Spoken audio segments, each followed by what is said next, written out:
Good morning, good morning, good morning. Snowman, go ahead and post it. Go ahead and post it, bro. You don't even have to ask. Go ahead and post it, bro. Y'all make sure that if y'all get time, go by Snowman in the morning show with Cole Johnson. He gives sports talk, men's rights talk. He's an advocate for that, and he's a really good commentator for the temperature of sports news. And definitely check him out. The BMT Broadcasting Network definitely supports him. So let's get to the show. And I wanted to get to this, and I wanted to talk to this because this is something that men are still missing, even in today. Like, men are still falling by the wayside. And if y'all men can't start to learn how to master your temperature of your attitude. What I mean by the temperature, you got to understand that of the room. You need to understand that of the situation, because only you are in control of your destiny. If you was never told that, you're in control of your destiny. You can't control that person that you're laying in bed with. You can't. I know a lot of people, they want that autonomous control. They want to be God, but you're not. You're delusional. But you can be control of your own destiny. You can have some common sense. And see, that's the problem that I'm seeing a lot of men lose their life, lose their freedom.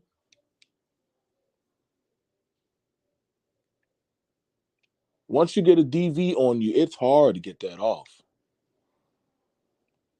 That I wish, and listen, man. Just because I get it. Well, you choose, y'all. The women choose. So do you. You choose also. This is not Pokemon. This is not no Pokemon. Once they caught you, you can't get out. Yesterday, yesterday, a woman came to the club. A woman came to the club. She got in. Her baby daddy came a few minutes after her. Everybody in this group had their ID to get in, but this man. And in asking that, I said, "Where's your ID?" The man said, "Man, I ain't got no ID, man." Now, this is interesting. What's going on? What's going on, Charlene? I'm gonna have to drop the link, and then we can have a little bit of discussion for an hour today on this one. So the woman, the woman came outside to ask for her baby daddy to be able to get in the club. Now I want you to understand this: the man is using the woman to go to another man. Now, what's very this is not unusual because a lot of men will use their woman in these scenarios to go talk to or deal with another man. See, this is why I say when y'all talk about that of access of power, not everybody has that access of gusto. Now, for me, I wouldn't use a woman to go deal with another man. That's my job as me as a man to go do that. However, this is not unheard of for men to use women as proxies to go talk to or deal with men. So he sends his woman, his baby mama, to come up to try to seduce and talk sweet words for him to get in the club. I want you to understand the man is present. The man is present. This is why I said, well, if the man was present, these women, well, hold up, the man was present. The man was using his woman's femininity to get in the club. not use his masculinity and talk to me as a man. He using his woman's femininity. And when this went and popped off, I said, no, he cannot get in. He cannot. So when that popped off, she looked over with dread because she knew she had to go deal with her man, her master. And when she went over there,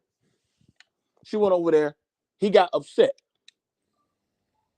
He said, man, how much bread it gonna cost? No, I don't want your money. You can't get in. So then they walk out into the parking lot. I start hearing arguing, cussing.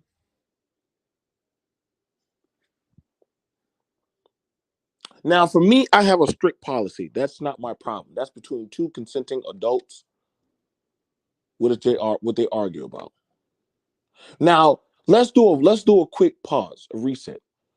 What? This is not the first time this happened. This is not the first time this happened because you would have to wonder and think, what would be going through a person's mind that they know that the other person, because they can't get their way, they're now going to take it out on that other person. What's going on, Sugar Bone? Let me get this straight.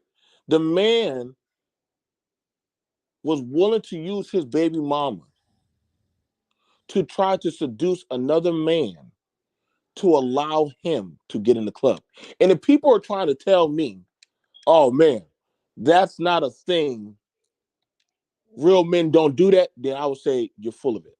Because I know and seen too many men use their baby mamas as vantage points, or their wives, their baby mama, any particular type of woman. If they can do it, they will use it. So when I hear this part about submission and power and shit, well, I'm like, well, damn, she literally threw herself on the altar towards another man so that way she could just get her baby daddy inside of the club. See, y'all, I could talk about these things all day.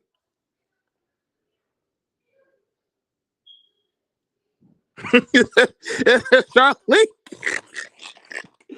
Charlene threw that in. She said that's why they're important for business making solutions. Yeah, he was using her for business. So they go in the parking lot, start arguing, cussing, fighting. She started walking away. She was like at least about another parking lot over from him. Give me the fucking keys. Food stands in place. And shout out to Art Nostal. Art Nostal puts out great commentary and work. Y'all don't know. It's a treat. I encourage a lot of y'all to go over there, have a very, very, very cool conversation with the brother, Art Nostal. I love going over there. Very good. What's going on, Kenneth, right? Now the man, what's going on, Kenneth? Let me make sure I post you up there. Now the man told the woman, now I'm showing y'all this whole dynamic. The man told the woman, give me the fucking keys. She said, and she stood right there and looked at him. He said, give me the fucking keys. She took the keys and threw it. Now, she threw the keys, he caught him. He said, bring your ass over here. Now I looked over at her. She looked at all the other people in the parking lot, and she went over there obediently. Now I'm gonna tell you right now, this for y'all women. I'm gonna tell y'all right now, y'all women are crazy, man.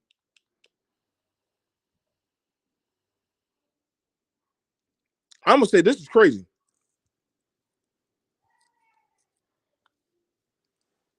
because I'm not gonna go. I'm not gonna go nowhere. And this, I'm gonna tell you right now, for y'all women, ladies, y'all gotta use discernment. If listen, man. Now this is something that's very interesting that I've been hearing. A lot of women will stay in an abusive relationship just to say they have a man. It's not worth it. We done seen this as sons, brothers, uncles, cousins, baby fathers, friends. Y'all, listen, fellas, tell that woman, listen, I get it. You don't want to be alone, but it's not worth it staying in a relationship that you know that if a man has no problem dragging you in public, imagine what he can do behind closed doors. And y'all miss me with that shit that, oh man, listen, bro, I've done seen people get their head knocked off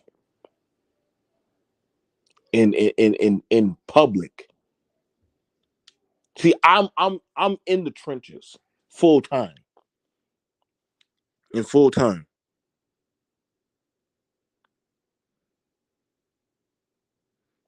She went over there to him. All was quiet. Now, one of the other dudes was looking at me like, yo, security. Bruh, you gonna check on that? I'm like, no, I cannot. I cannot. Listen, y'all. Understand that by the weight of the world, you can't just move without probable cause. It has to be that of a reason. And you gotta understand, you cannot step in on something if there is not help needed. Listen, I'm gonna tell you right now, many men have died stepping in on a situation trying to play the white knight, the hero, have either lost their freedom, have lost their lives, trying to step in on the situation. Hell, the woman has even turned on them. So you can't holistically defend something that literally does not want to be defended. And this is the problem I have with a lot of women. You say you want protection, but then you protect the wrong thing.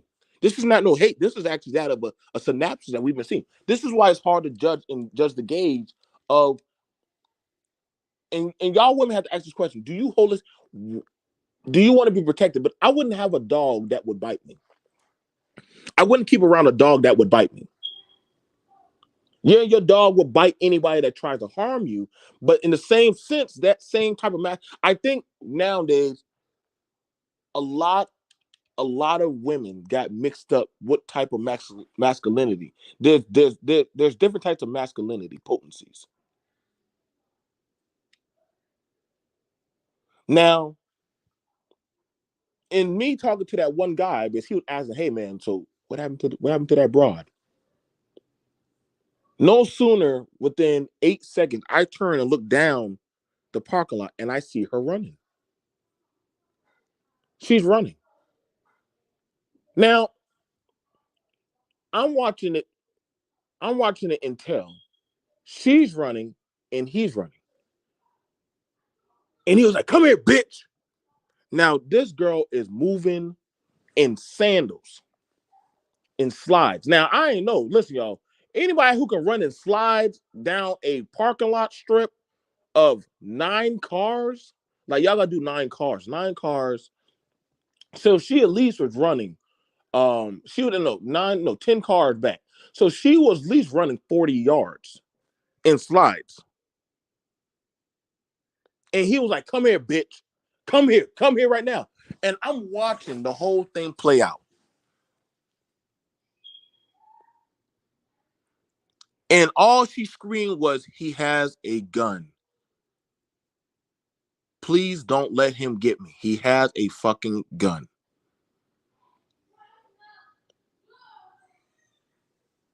I said, "Come." After that, the other dude started to run. Now it was just me and the OG. The other dude, he got behind the car. Okay, I understand that. I stepped I stepped forward and I said, "Listen, bro, the minute you touch your side or your waist, I'm putting 3 in you. I want you to understand. I want y'all to understand me, BMT, very well. I have no problem putting down another man. I don't. It does not bother me. There's nothing y'all can do to shame me. What if you have the gusto and courage to want to put or impose fear upon somebody else? I have no problem putting fucking slugs in you. It doesn't bother me. I don't lose no sleep. I don't lose no type of I have no conscience of, oh, you doing the white man's bidding. Well, I'm gonna say, well, what bidding were you doing when you were beating or choking that woman? Whose bidding were you serving? See, y'all, see, and that's that shit. Because see, I look at it because I'm like, wait a second. Because in the context, we're gonna hit the pause on the story. There were two other men watching this woman get her ass whooped, get cursed out and screamed under no duress. And this is the problem I have with a lot of black men. Black men, if you see your homeboy, well, that's between him and his woman. Fair enough, if you want to use that argument. But if you see that woman and that man and he's calling and doing the most with that woman, it's time for you to calm down the situation. Hey, bro, come on, chill, chill, chill. Come on outside. I have no problem with a man that does that. That doesn't make him a simp. Like some of y'all like using that dumbass word. I don't think y'all even know what the fuck that word is at the right context. Because one, if that man were to do something now, she could press charges and he has a whole felony on him. Now he's locked up. I won't want my friend to get locked up, so I will try to calm down the situation. Hey, bro, calm down, bro. Maybe I think you might need to leave her because if you want to put your hands on her, bro, you're gonna lose your freedom. But we have a lot of men that will watch another man beat the brakes off of his baby mama or his girlfriend or his wife or whatever because he can't control her. He can't control the situation. So I'll take it out on the next thing I can. But now on the same sense, ladies, if you are with a woman, and y'all need to go do an evaluation check. If you're with a woman or your friends or your homegirls or your sisters or whoever, and they knowingly know that your ass is getting whooped on, and they will watch and just sit there quietly, fuck that bitch. Leave her. Now we understand there's some women that will tell that girl or tell that lady, hey, I wouldn't fuck with her, leave. And we have a problem with us that y'all need to stay y'all bitch. No, man. We need to call out this type of destructive business. This is why we have these situations going on in our community. This is why we have these destructive situations going on in our households. This is why some of the children are acting the way they're acting. This is why we have a lot of this going on. We have a lot of sit-by audience. They like to watch the story unfold. They like to see just how far down the rabbit hole these things go. You know, you're going to hear some goofy mother effers say, well, she shouldn't have challenged that of the power of a man. Well, guess what? I just gave you 5 synapses of her listening to that of the instructions of a man just to get her ass whooped. What would drive somebody to that of the point? Because you can't get your way, you would take it out on that of the other person, even to the point where you would chase them down 40 yards with a gun.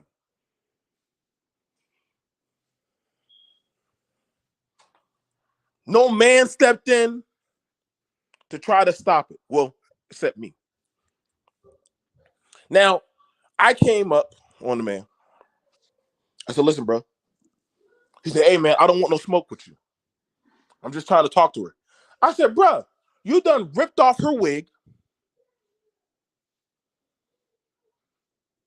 You done choked her out.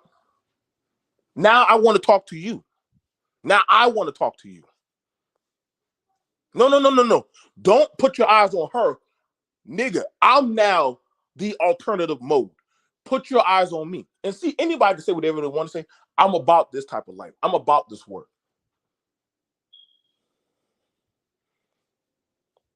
Because now you had all the smoke, you had the gun, you got the high ground. But I can promise you, I don't know that many men that can outdraw me. I don't know that many men that can outdraw me. There's a few. There's a few that can outdraw me. but I'm pretty damn good with my speed and time.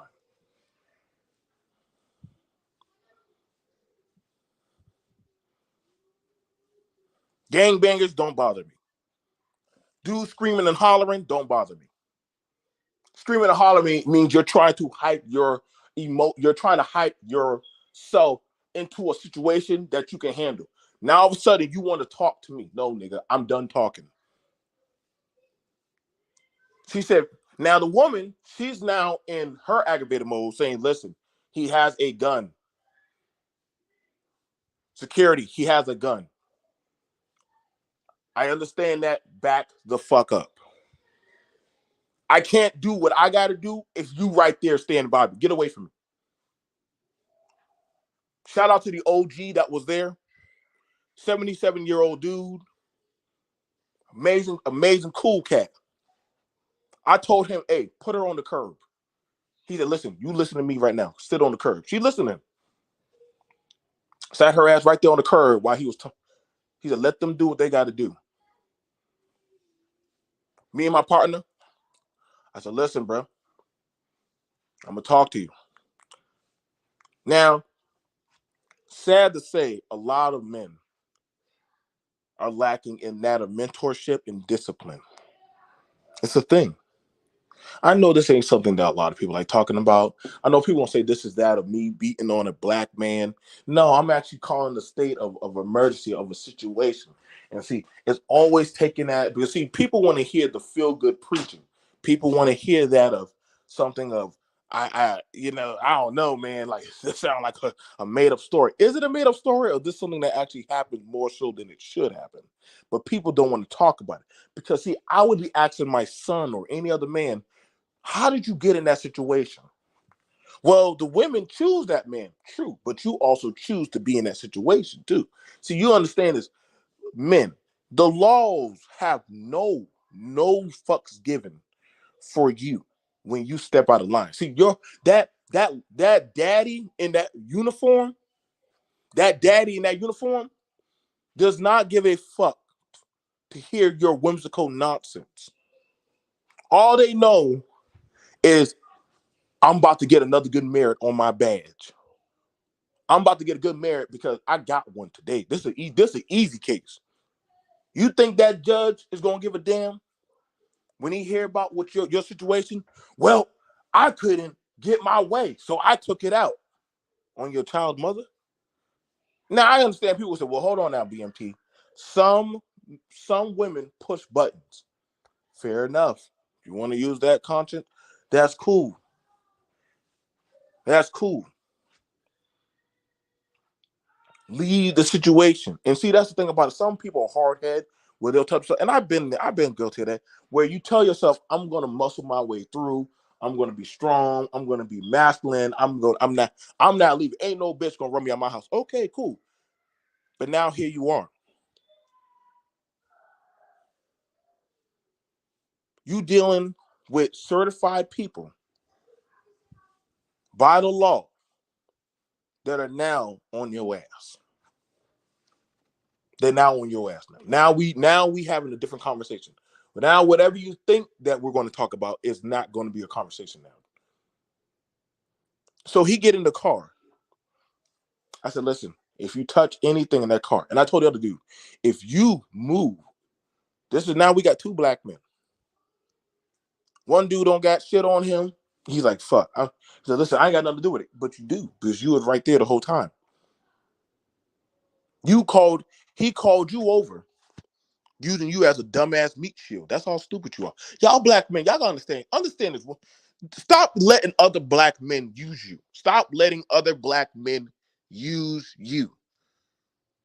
Don't let another black man that did some fuck shit use you because that's your homeboy, that's your brother, that's your cousin. I swear, there's something about men and loyalty to the wrong purpose that has gotten a lot of men killed or in the grave or caught. Listen, I wish a man would. I wish a man would call me after he done did some fuck shit to call me over. Say, hey, bro, you gonna ride with me, nigga? The fuck? What kind of friend are you? And I don't give a fuck how y'all feel. This is how I know. Y'all been watching too much of them goddamn Spike Lee, Lee Jones movies and shit. Man, A real brother will ride it out with his friends. Some loyalty. BMT, you not of the streets. You fucking right. Fuck the streets.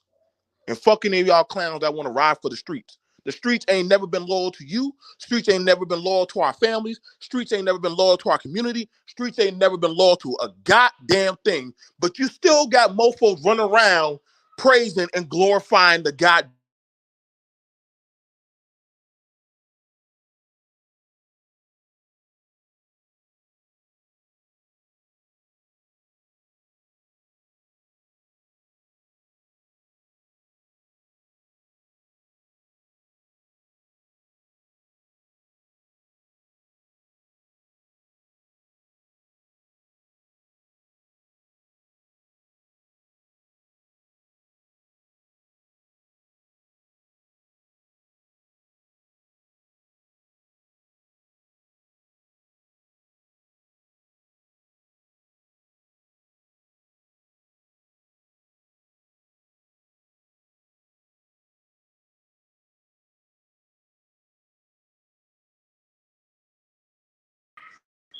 Okay, sorry about that. I had my people call me. Hang on, let me go grab this. I already know I got some. I already know. Listen, some people I know they feel a little.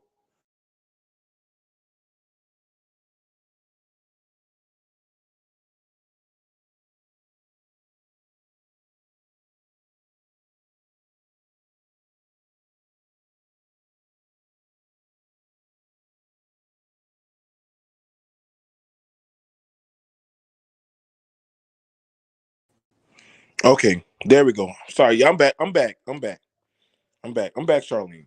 I know some people think that, oh man, BMT, you caping for women, X, Y, and Z. No, dude. See, I'm actually caping for common sense. I'm caping for logic.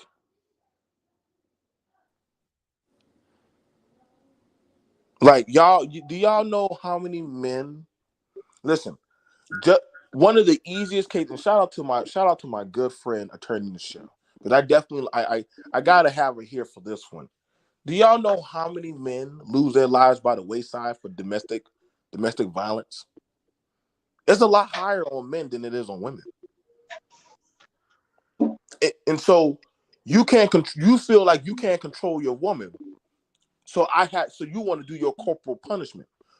Ladies and gentlemen, we are not in a third world country. I don't know why a lot of people be romanticizing third world countries and shit. I don't know why they be saying we need to go back to when we can discipline women and shit. See, you gotta wonder what's psychologically wrong with that person. I heard somebody say, tell the white man to just leave us alone and just allow us to deal with our women and community on our own. I would never trust you niggas enough to ever, ever, ever.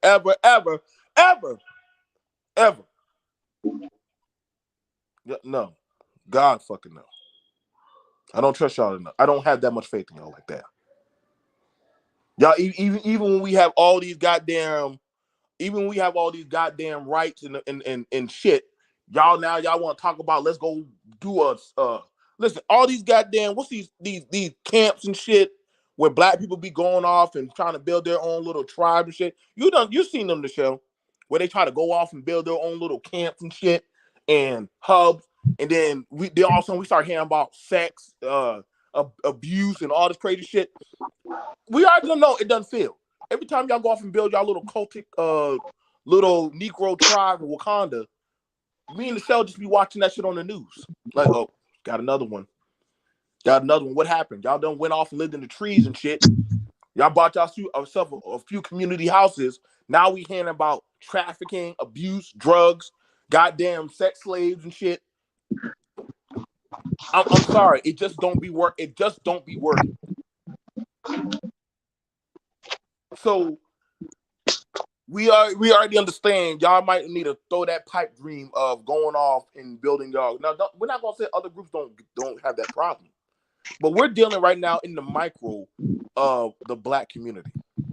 Now, thinking that you can use intimidation and fear to muscle your way into what you want. So right now we have it with a woman who submitted to her man, Nichelle. Hmm. She tried to use her femininity on the club security to get into the club for her man. Is this a abnormal thing for women, even in the presence of their man, to use their femininity to try to get advantage for the man? I mean, there are men who prostitute their women out. We know Wait, that. wait. You saying their own women? Yes. I mean, that's part of the pimp mentality is, you know, he wants her to believe that he loves her and he needs her to help him.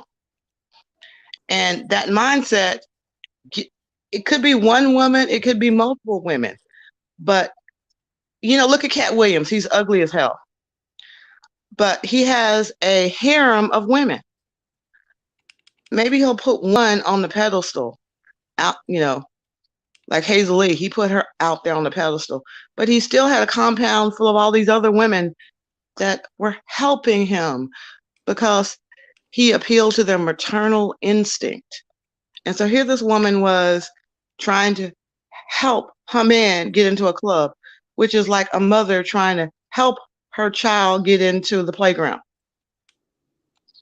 I mean, think about it. That's some dumb, dumb, dumb use of your talent and your resources to try to get in a club to try to save $20. Yeah, yep. That's. But see, this is why I say this. This is my theory. I think some men are mad that other men can do that, and they don't have that of the prowess to be able to do that. I I mean, think your problem is a talent. It takes a certain skill set to be that manipulative. But that has been going on since the dawn of time. There are men that can inspire other men, and there are men that can inspire and control other women. I mean, the now. nature of the Mhm. nature of the human being is to either lead or be led. Mm. And so in ancient times, you had the great men, they did not focus on controlling women unless they were their daughter, maybe their sister in the name of their father, but they didn't concentrate on controlling anybody but their own damn daughter. Now you got men sitting up here who got 16, 17-year-old daughters. They're not actively trying to teach their daughters what men are like out there. They're sitting up there going, "You hoes need to stop spreading your legs to these broke ass niggas and instead spread them for me." Why? Why? What is your appeal? I see men bragging that they don't spend any money on dates. Well, what kind of woman do you think you're attracting when you go out on a date and you expect her to pay?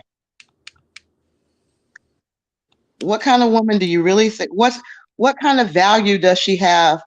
And how many men have been there before that her self-esteem is so low, she does not even think she's worth $20 for a meal. Now that's a bragging right that the bitch spend money on me. Now listen, I don't listen, y'all. I get it. Some dudes like that where they say the bitch spend money on me, give me money and stuff. But then y'all get mad when the women start jumping on platforms. Shout out to my homie Iman. Y'all get mad when a woman get on platforms and say, "What the fuck I need a man for? I can do all this shit by myself.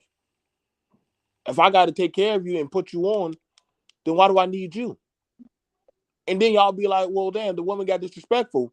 But here you got it where the woman is literally trying to seduce me in front of her man. Now he's saying he wants to. That's his woman. But that's what he told me. He said, "Bro, I'm talking to my woman." But I'm like, "Nigga, you are willing to have your woman to try to seduce me in front of you, rather than you talk to me as a man." So why the fuck should I? I should really be talking to your woman. Why am I fucking talking to you? What am I wasting my time for? This is why. This is why now, and I'm gonna tell y'all right now. Y'all wonder why politicians go talk to the women before they talk to the men. Yeah, they. That's because they no, because y'all been stop using a woman to go talk to another man. How the other group of men supposed to respect you? Now y'all know y'all gonna say, well, BMT, you get on top. No, I'm not. I'm actually pretty much spot on. This man, this baby daddy, used his woman, and because he couldn't get his way, started going upside her head. The other men watched the show, watched as this man tried choking her and boxing her. But then now they're all being looked at because he got in her car. Now she said he got my phone. I just need my phone back, please. I said, listen, what is he to you? That's my baby father. Now I was surprised when I found out that that was her baby father. I said, wait a second. So wait, you willing to beat the brakes off of your child's mother?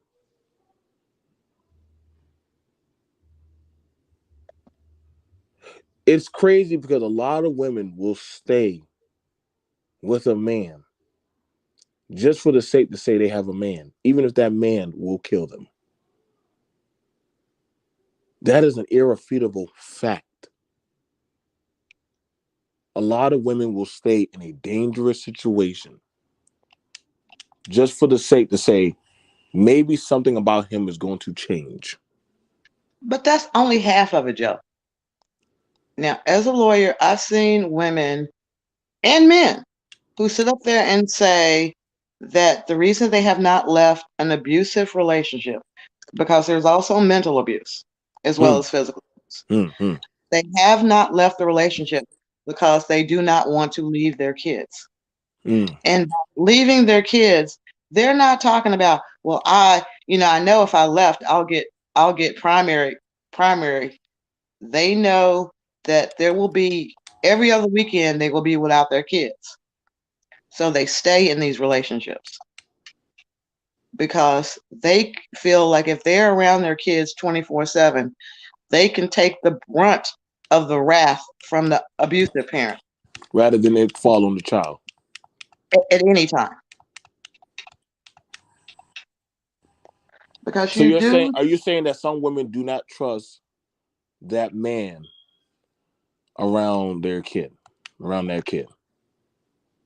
that there's something, one, I've seen it over and over again in my practice, that there's something about a man that when he lives with a child 24/7, he's much more protective, even if it's not his kid. You hear these brothers going around talking, yeah, they ain't even my kids, but I treat them just like my kids. And you sit there going, Yo, I hear that shit so much. Like niggas will be right there bragging off, man, these ain't even my fucking kids. But I still be taking care of them. I was like, what the fuck? Like, nigga, she got 3 kids. Why the fuck are you doing this? right. And so it's kind of like at the same time, we hear all the Medea stories about the stepfather. Ooh, I got some juice for y'all. TD Jakes. How many of y'all know Bishop TD Jakes? Yep. How many of y'all know his daughter that had a baby before she turned 18? Mm-hmm. Y'all remember that big marriage she had? Mm-hmm. Guess what? He in jail now. She going through a divorce because he is a convicted pedophile. The daughter, What? the Hold up. daughter Wait, wait, wait. TD Jake's son-in-law is a in jail. convicted. Wow. Oh man, now we gotta go do that. God. So wait, he had a whole woman and he still choose to go play with little kids? And the daughter made an outcry. She told him at school what was going on, and oops, she had receipts.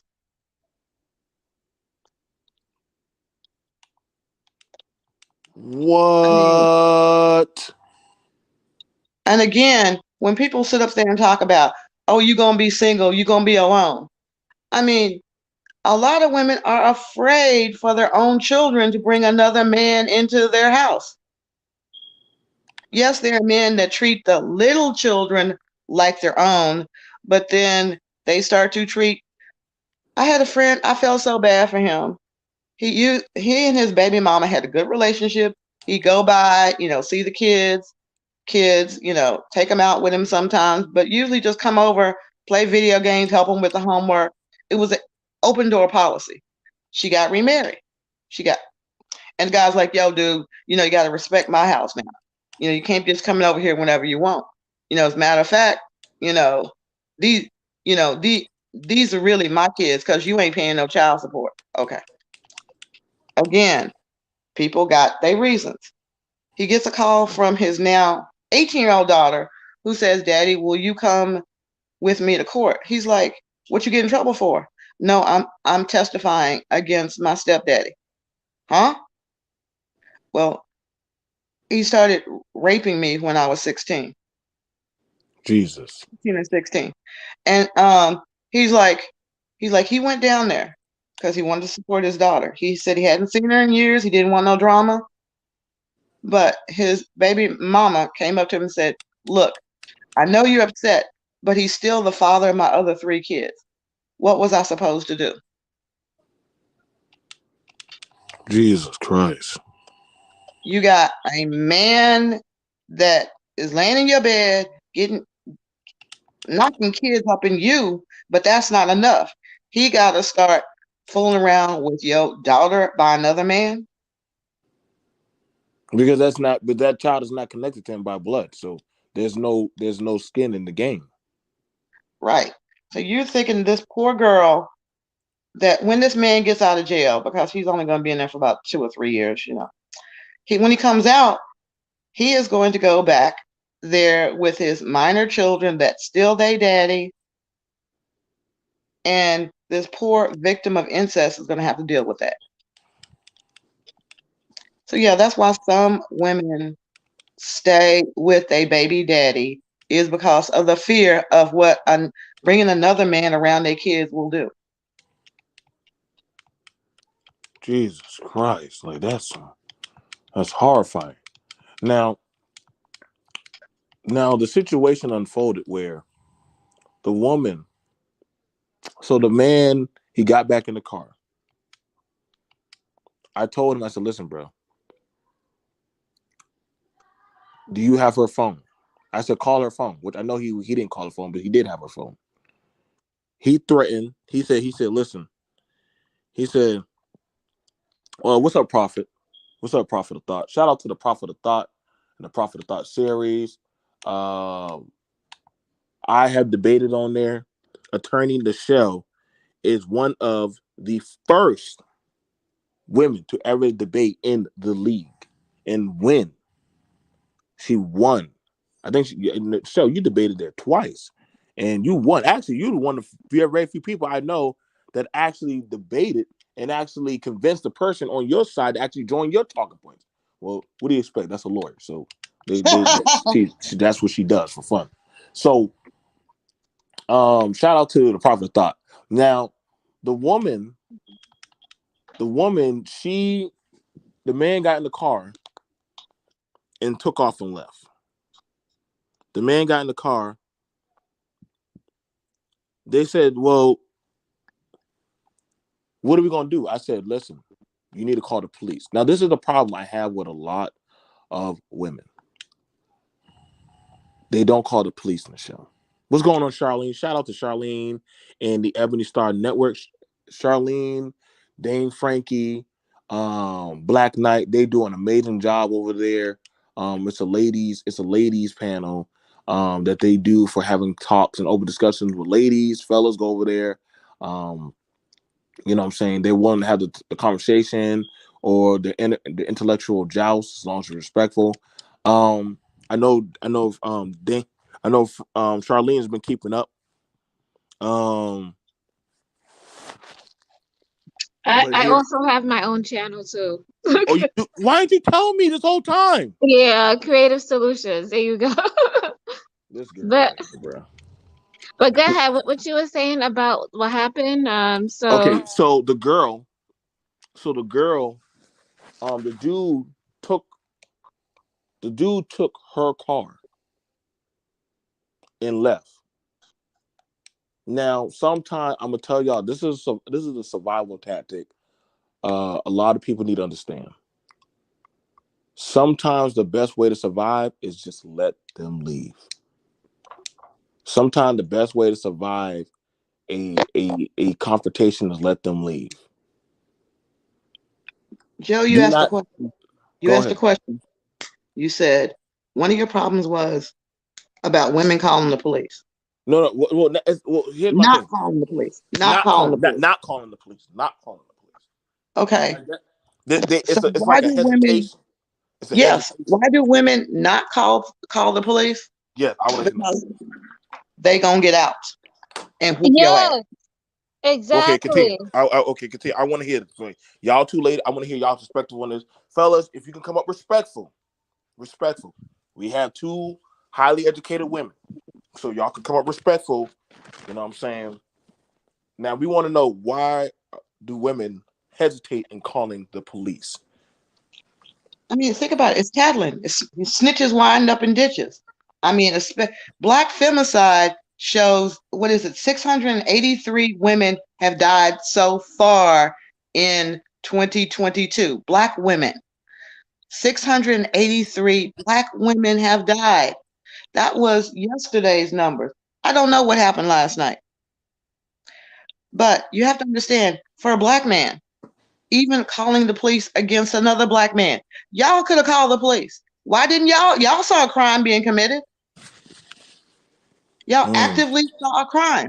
That same hesitation in your mind of betraying a brother to the man was in your minds. So, but y'all didn't even know the brother. She had to deal with this man because he was the father of her child. Do you know how many women get killed during custody exchanges? Because it's not like she's in a situation where she can just say, you know, something, fuck it, I just don't want to see you anymore, and go on with her life and not have some accountability to this man. She will have an accountability and a responsibility to this man for the rest of her life. Broad picture thinking. Go, If one, Okay. Can I say go, something? go ahead. Go ahead. Go ahead. Go ahead. So I've seen this play out in my life, not my particular situation, but other people's situations. So I've seen my cousin do this to his girlfriend, and nothing happened to him. I've also seen my mom go through this. I've also seen my aunts go through this, and I would say the number one thing is some women they depend on the man. So the man pays all the bills. He does everything, right? So essentially they feel bad. Like they feel like in a sense that they can't call the cops on him, because they don't want to blow up his spot or what or whatnot, because obviously she's dependent on him. And that's number one. And it depends on what kind of situation you're in, and you don't know what the man is doing for a living. So I'm gonna just leave that there. Um, Okay.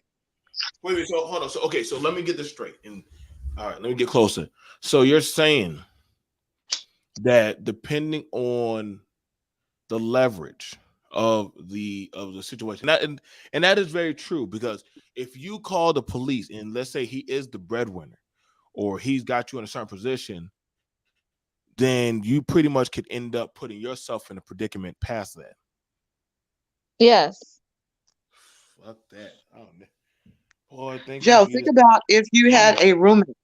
Think about if you had a roommate. You and your Uh-huh. roommate have committed to a certain level of bill payment based on your current finances. Mm-hmm. And if that roommate, you know, gets nailed for drugs, get nailed for whatever, and he's not there on male to male relationship kind of thing, you'd be trying to get another roommate back in there, right? Your Hell yeah, dog, as soon as possible. I need to go get Okay. some money. Okay. So that is the position that women are put in. They are not necessarily dependent, as in the man's paying all the bills. They have a financial structure in many situations in which they are mutually obligated. They're codependent on each other. And if one of them pulls out of that situation, then they need to hurry up and replace that roommate's lover situation as quickly as they possible because their finances are intertwined. So I don't want Now, everybody to think all these women, oh, I got my own money, I got my own job.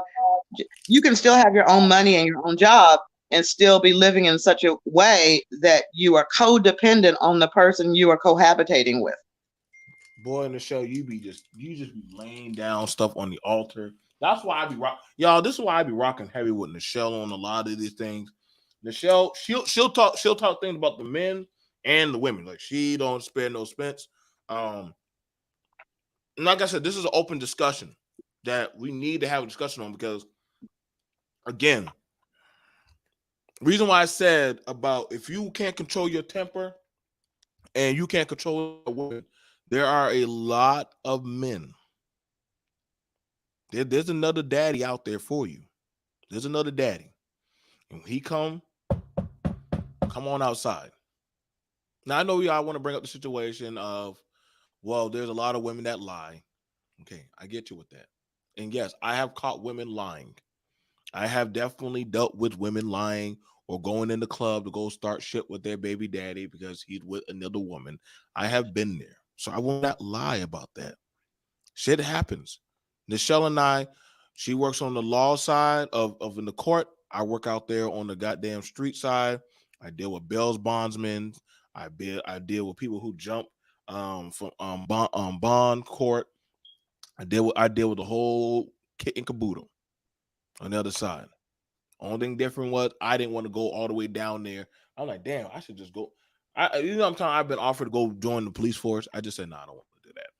But then I already look at the law enforcement one different way, and that's the thing about it that a lot of people. That one girl told me, this nigga's just gonna get out. I had one girl tell me that. One girl literally was, she was literally, I think, uh, she had to go get her kid, and I said, well, if he's such a bad dude, why he locked up? She said, this nigga's been locked up twice and got out. After a while, you gotta understand that's kind of like trying to get rid of Jason or Freddy Krueger. Like once you know a motherfucker can get out, it ain't getting a PR bond ain't shit to them. That shit kind of gets self defeated. Like damn, ain't shit I can do. This motherfucker gonna get out. Like what the fuck am I supposed to do? And And so basically, in many communities, it's not across the board, but in many communities, unless they get at the scene and witness domestic violence right in front of them, they can hear the hits, the yelling as they approach the house. If the guy is gone, they're not gonna go look for him. right, They're and that's not what I going to go look for him. and that's what I said. So That's what I said. And when I was telling the story, Charlene, you was right there listening.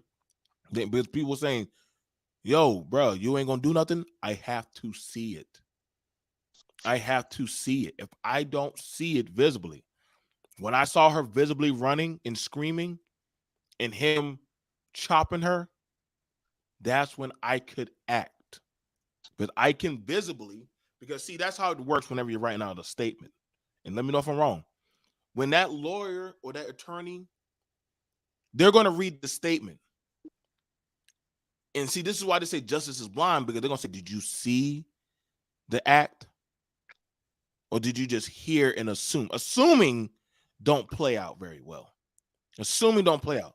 But visible, viable proof that all seven of us could see her screaming and hollering and getting the shit beat out of her, that's a different story. Yeah, that's too much. When you were saying all that, that was trigger warning. I can't.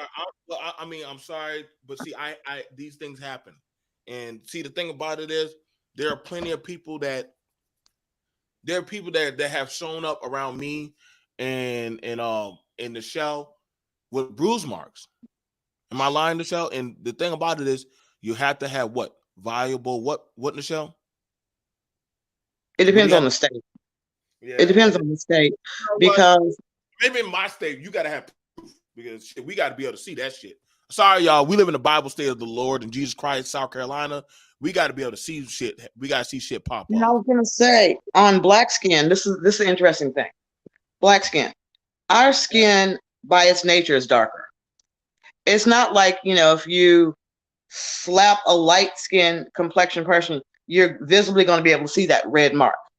Visibly be able to see it. With black skin, you have a tendency to bruise by the third day. It will be black and green. We're black and green instead of black and blue, 9 times out of 10. Yeah, we're Uh, dark skinned, so you're not gonna see the bruises. Yeah, right, dark skin girls. Yeah, they listen, man. right, Dark skin girls. right. Yeah, I done seen them get boxed and look like So they nothing. do have technology. They do have cameras that can actually See work damage. more like an MRI, work more like an MRI, and show the subsurface bruising and damage. A lot of departments do not want to invest in that technology. But, I wonder why. but But if you are a African American woman with dark skin or man, and you get bruised, you need to clearly keep documenting the effects of the altercation and show that it starts to change and swell over time. And, I always recommend, one of the best ways to document it is, hey, sometimes it pays to go to the emergency room. You may have a bill afterwards. They can do that imagery at the hospital. As I said, it's like an MRI, and that will hold up in court that that even though you may not, you may have been thrown against the wall and they don't see any bruising, the hospital will detect that bruising. So see, those are some things you can do if you want to keep them in jail. so one of the things about it, in listen, I already know some people are sitting in the clouds saying, "Damn, BMT telling women how to get black men locked up." No, listen. See, this is why I have the issue where I'm telling y'all can prevent this shit, man. You can prevent this shit. A lot of men, I mean, I if you know can't, that there are biracial women out there that have white dads, but I'm looking at it like this: we are trying to save a black man or a black woman's daughter. yeah, That's what we're trying to do. That all you guys sitting up there, it irks the hell out of me to hear 40 and 50-year-old men still talking about, you hoes don't want to submit. Do you at what are you telling your teenage daughter or your 20-year-old daughter? Because by the time you're 40 or 50, I know you got some female cousins, if you don't have a female daughter, that are at that vulnerable stage. Are you telling these teenage girls they need to learn to submit to men that don't, these other little teenage boys that don't got no jobs? you, Grown you, men are sending out the wrong messages to these young girls and these young boys. You got little 16-year-olds. I mean, the story cracks me up. I'm crying. The 13-year-old boy who had the audacity to kill a little girl because thought the bitch was pregnant. She didn't want to get an abortion. So I I killed remember her. we covered. Yeah, I remember we covered that. What? Yeah, yeah. Yeah, I can't. Little boy, little boy, pretty much. Was it consenting? Oh no, she was coming to tell him that she was pregnant, and he didn't want to deal with it, so he beat her and killed her. But where did he get that from? Like, where did he get that from? That Charlene, he had to kill her? No, the simple fact that where did he get that from? Like, why does he think that it's just such bad of a responsibility that he needs to kill a woman over it? Like, where are they getting this from? I know, like, From from the adults. I had a neighbor whose 14-year-old son got a girl pregnant, And she goes, that bitch lied to my son. She said she was on birth control. I want to whoop her ass. And I'm sitting there going, What? excuse me, what are you saying? You want to, yo, did your son had sex at 14 without a condom and the girl got pregnant and you're mad at the girl? Well, yes. I mean, it's so much easy. She lied to him. He could have still wore rubber, you dumb bitch. Exactly. Self accountability. I You can't. do. You do have a generation of women that are sitting up there saying, well, if a woman hits my son, if she disrespects my son, he could beat her ass. Huh? Excuse me? Well, yeah, I mean, there are mothers who are literally teaching their sons if a woman disrespects them. That disrespect now does not necessarily mean laying hands on. Here It's you go, just Trevor. disrespect. Here I've you go. seen one girl, There you go. huh? No, no, we're just showing y'all. Like I said, I want y'all over here on BMT. We're not making up stuff because me and Michelle have covered thousands of different stories. Boy, 13 pleads guilty to killing teen girl because he falsely thought she was pregnant. So Look how she young this little girl look. Oh my God. Look, I and can't see stuff like this. Is too much for me. She looks so young. girl, like She I doesn't said, boy. even look like she's 13. She could be like 10 or 11. And this little girl didn't get a chance to live out her life. Now look, I want you to read. This is the portion right here that like I said, these an Ohio teenager 14, girl killed as she told in March. 14-year-old Sylvia McGee was fatally shot by a 13-year-old boy. Um, people is withholding his name and due to his age.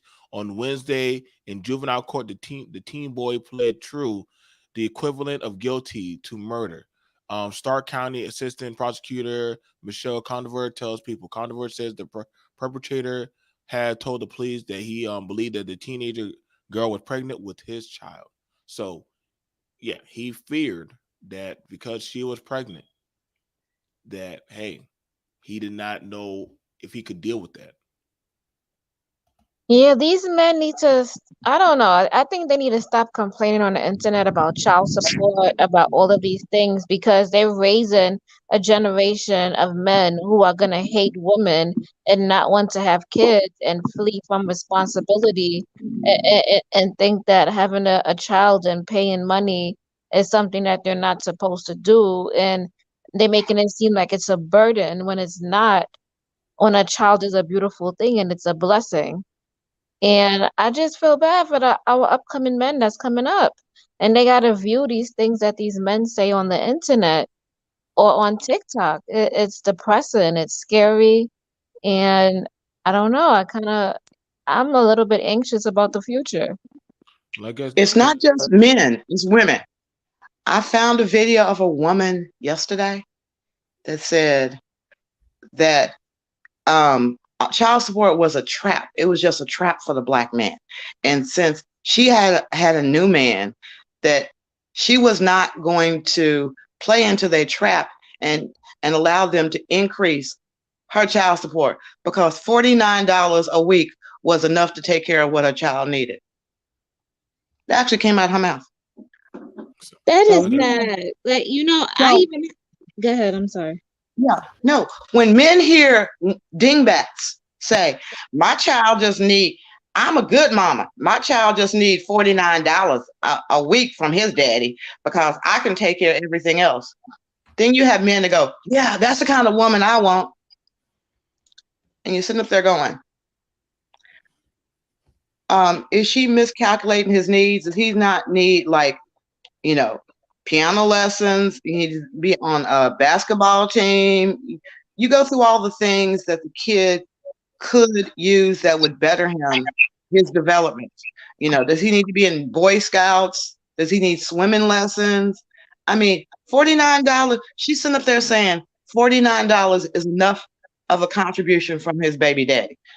Because what does she probably do? She gives that money to the little boy to go buy candy, go to the movies, bull crap like that, while she's working like a mule to cook and clean and pay a share of the bills because they got to have a 2 bedroom because she got a kid too. She needs room. Exactly.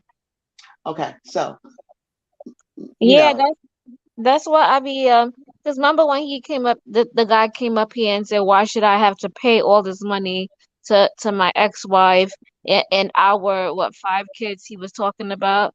And I'm just like, because your wife has to have a house, she has to pay the bills, and obviously if she was by herself, she could have rent a room. She wouldn't have to deal with all of that responsibility.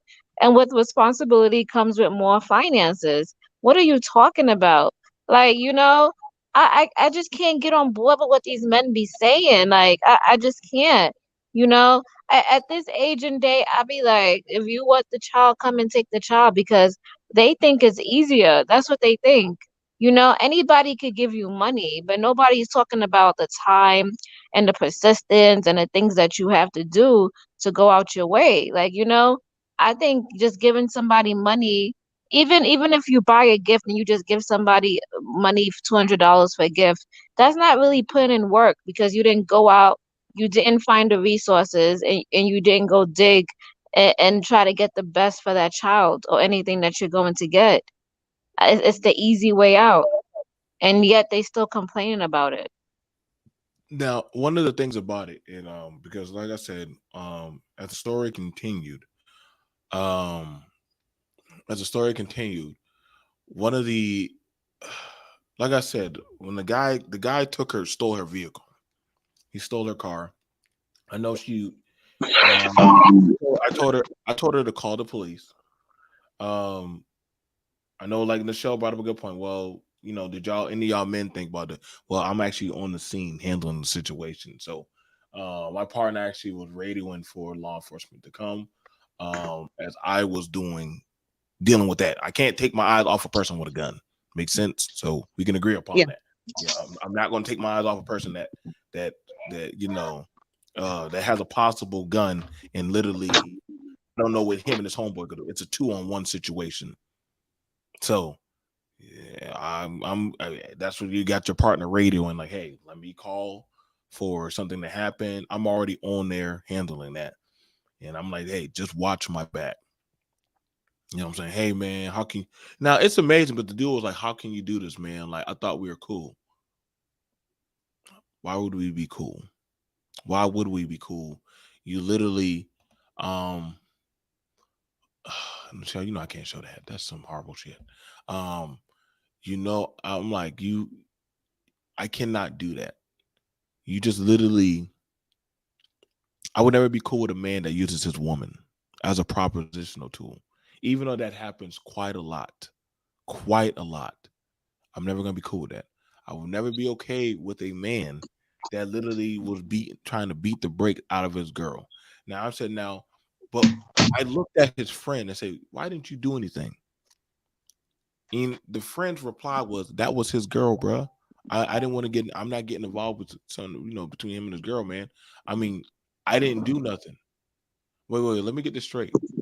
So that was his girl, but you didn't think enough sense to literally, you didn't think enough sense to say, hey, um, this is out of, this is out of this is out, this is way, way, way too much.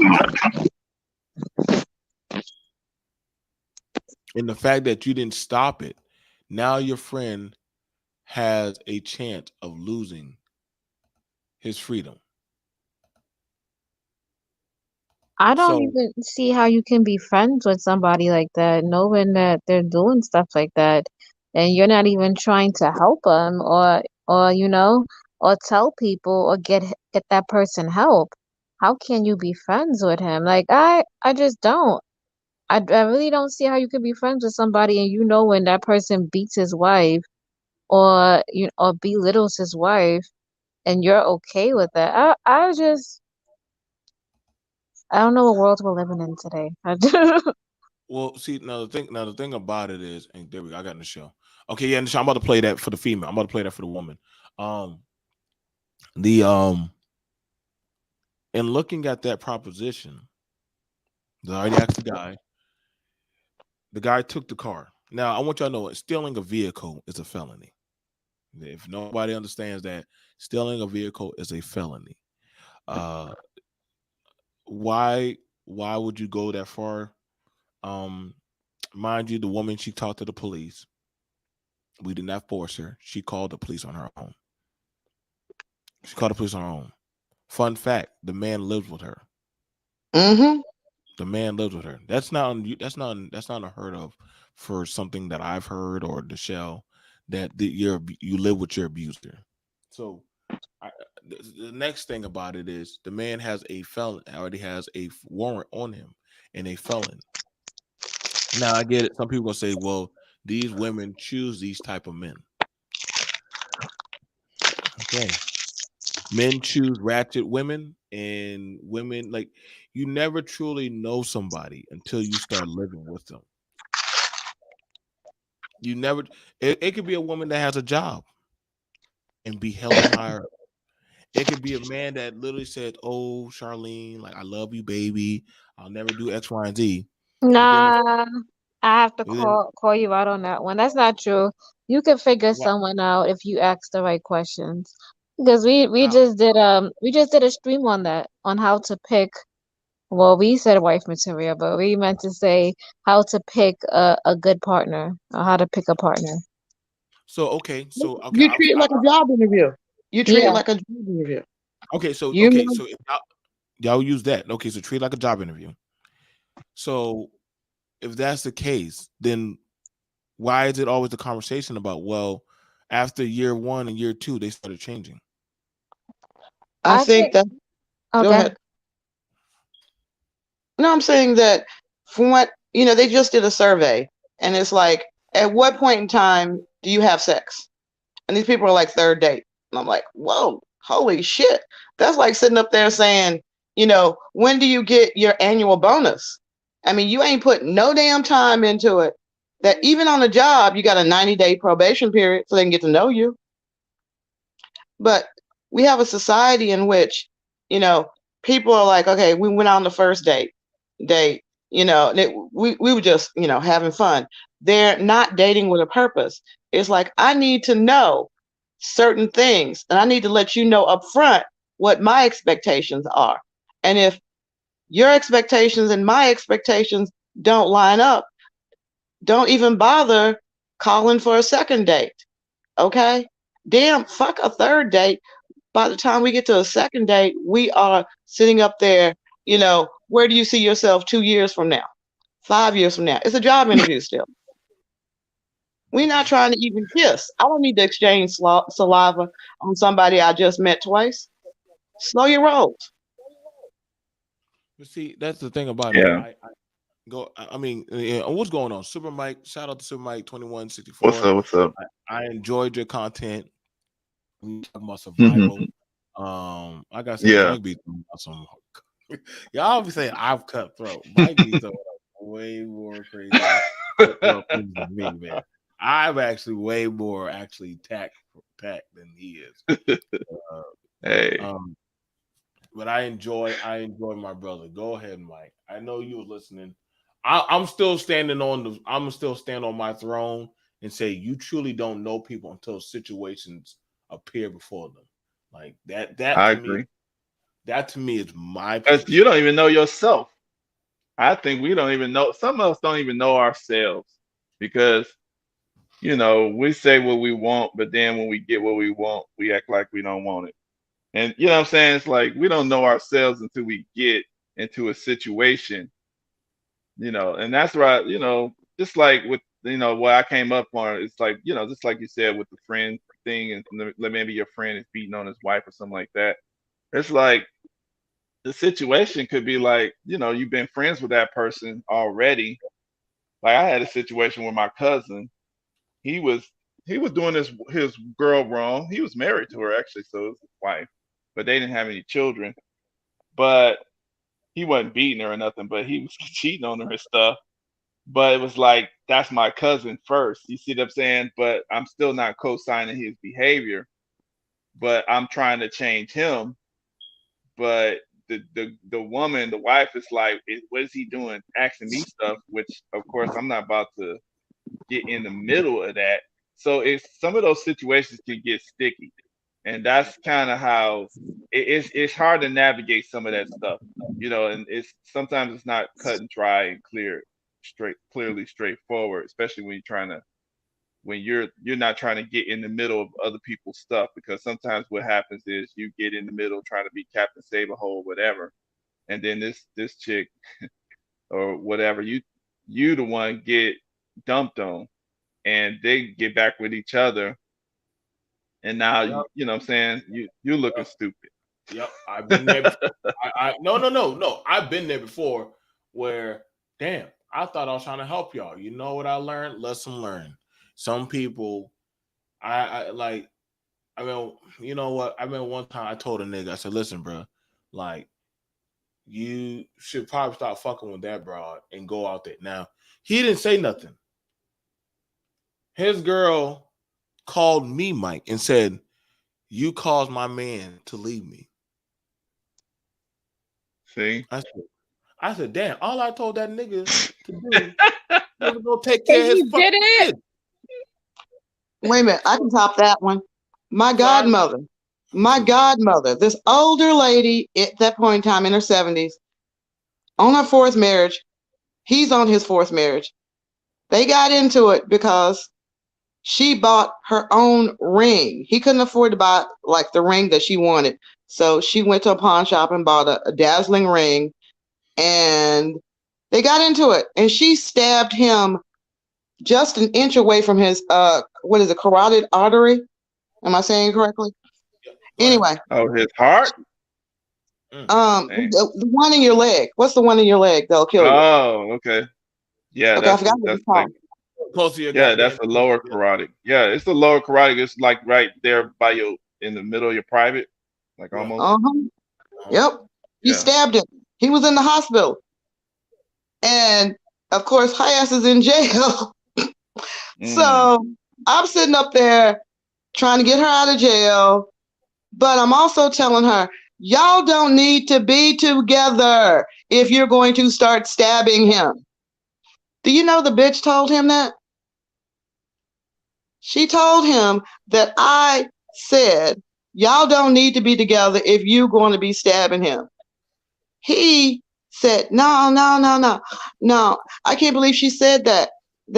I'm just going to dismiss the charges.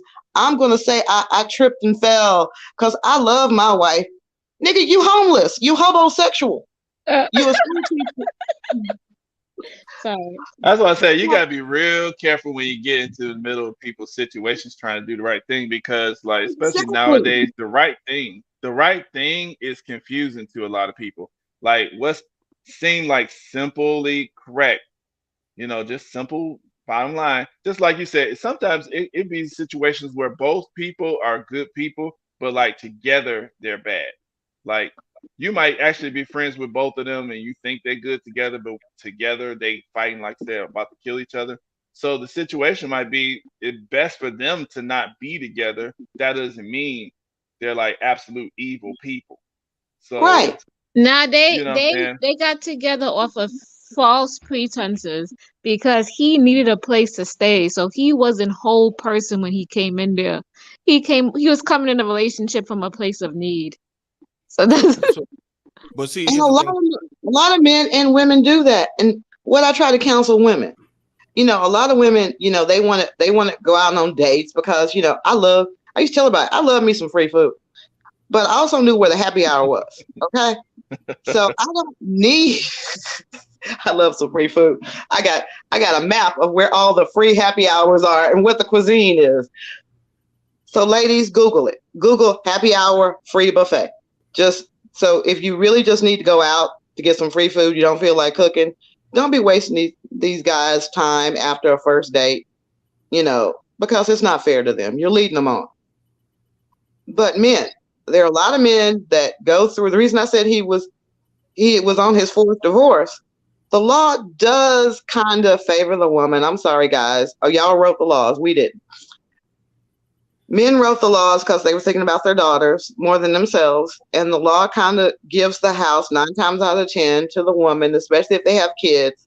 And you got to go find your other place. So I'm not saying the guy didn't have a job. I said he was homeless. His third wife got the house. So he's scrambling trying to get back into another house, and boom, he finds there are a lot of men out there who have lost their house to their ex-wife. They're bitter. They lost their house. Maybe they're getting the equity out eventually, but they're financially in a place where they were not before, and they are looking for a new roommate. So ladies, be wary of that. Men, be wary of that, because you moving into a house and that woman got kids. She got a baby daddy. She got uncles and things like that are looking at you with a side eye. So if you're go in there with the right frame of mind, or you will wind up in a situation you did not want to be in. We're joined here by the one, the only, my good buddy, as well as one of the BBN members, the lady that she travels. She can travel. Listen, I told you, you need to start a traveling network channel. I think so. I'm gonna grab a lot. You know what? I'm gonna grab a lot of y'all successful women. I have Charlene, Nichelle, Tope. I need to grab a lot of successful women and put y'all on a panel and just let y'all just wrap it up about the climate of a modern woman today. But Topaz, I'm joined here by you. You have the floor, and also by my buddy, my brother X. Go ahead, Topaz. Okay, I came up because when I went to go click the link, you guys were talking about like why doesn't the woman call the police and all of that kind of stuff. But I see that y'all had moved on from that, and so I might have missed that part. Go ahead if you have that one, but I still don't understand why a lot of women, and trust me, I've this is not the first time. I didn't record the other time. The woman, the dude had broke her nose, but she refused to press charges on him. She was like, no, no, no, no. I'll deal with him later. I'll talk to him. And I was very much on like, bro, he just broke your fucking nose. Like, she didn't. And guess what? Like 2 days later, when I saw him again, he was right there with her. He said, I told you my girl loves me. And I was like, Jesus Christ. Like, holy shit. Like, Okay. my outlook on the world is Oh my God, some people crazy. Go Okay, ahead. so here's like, so I do, y'all know my job. As a living, I work for counseling, and sometimes I actually work with domestic violence victims, sexual assault victims. I will never work with the perpetrator. I know my limitations, and I personally can't do it. That's somebody else's ministry, right? So one of the things that happens is we live in a victim blaming society. Before anybody is willing to take up for you, they need to make sure that you didn't do anything that could possibly even be in the most loosely related way is seen as egging it on or participating. And the reason for that is because people need to be able, in order to be comfortable, they need to create some distance between themselves and the victim so that they can say that would have never happened to me.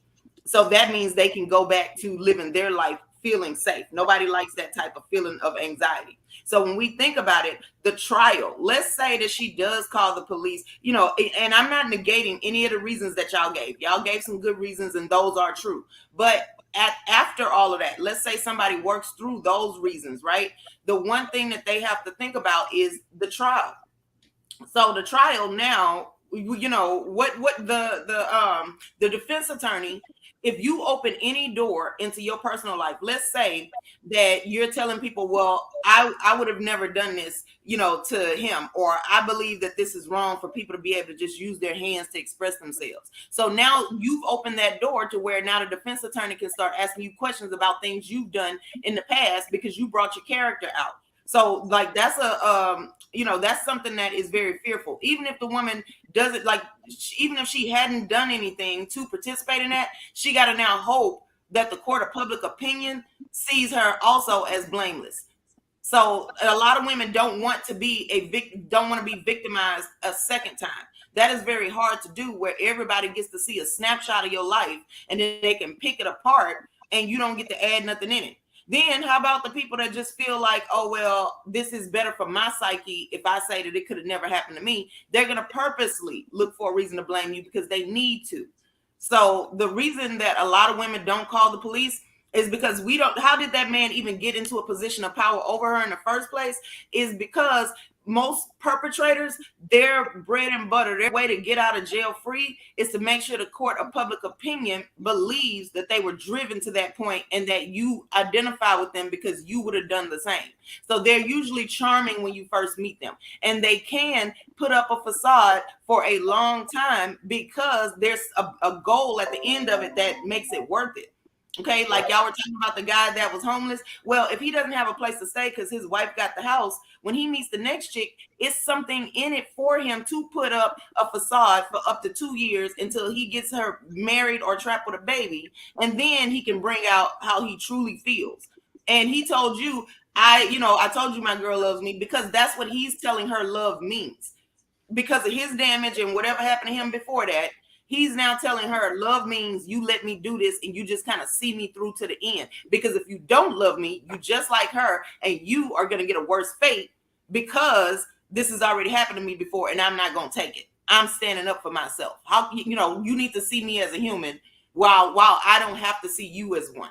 So these are the types of profiles that the perpetrators have. And Right. that's how they trap the woman there. So her calling the police, how about when the police come out and they say, hey, what's been going on here? If he says nothing, we just had a disagreement, and then the police start asking like the family members or people around, the neighbors or whatever, if they like him and they feel like he's a good guy, or if he's doing something for them that they need, they're going to say, yeah, well, I do hear some arguments coming from over there, but I hear both of them hitting each other. Right. That's the point, is that he has more witnesses. He has more people. And you also have to bear in mind, as African American women, we have the stereotype of being fighters. Yep. I'm 130 pounds soaking wet. When my estranged husband, who is like 6'2", 280 pounds, when he tackled me and the police were called, the prosecutor, we went through 3 different prosecutors because they were all afraid of the public opinion. Because, Michelle, everyone knows you're a fighter. You have a reputation of being a fighter. I don't cross none, don't cross me. Okay? Right. Well, you have a mouth. Okay, I don't cross none, that don't cross me. But you do have to worry about that as an African American woman, because the jury pool is often not African American people. They believe what they hear on social media, on the television. That's what they've been programmed to believe. When you walk into that courtroom and the jurors see you, you are the stereotype of every Shanae, every Esther, every popular sitcom that they have actually watched. That's the way they see you, whether you like it or not. And you will have to overcome that burden.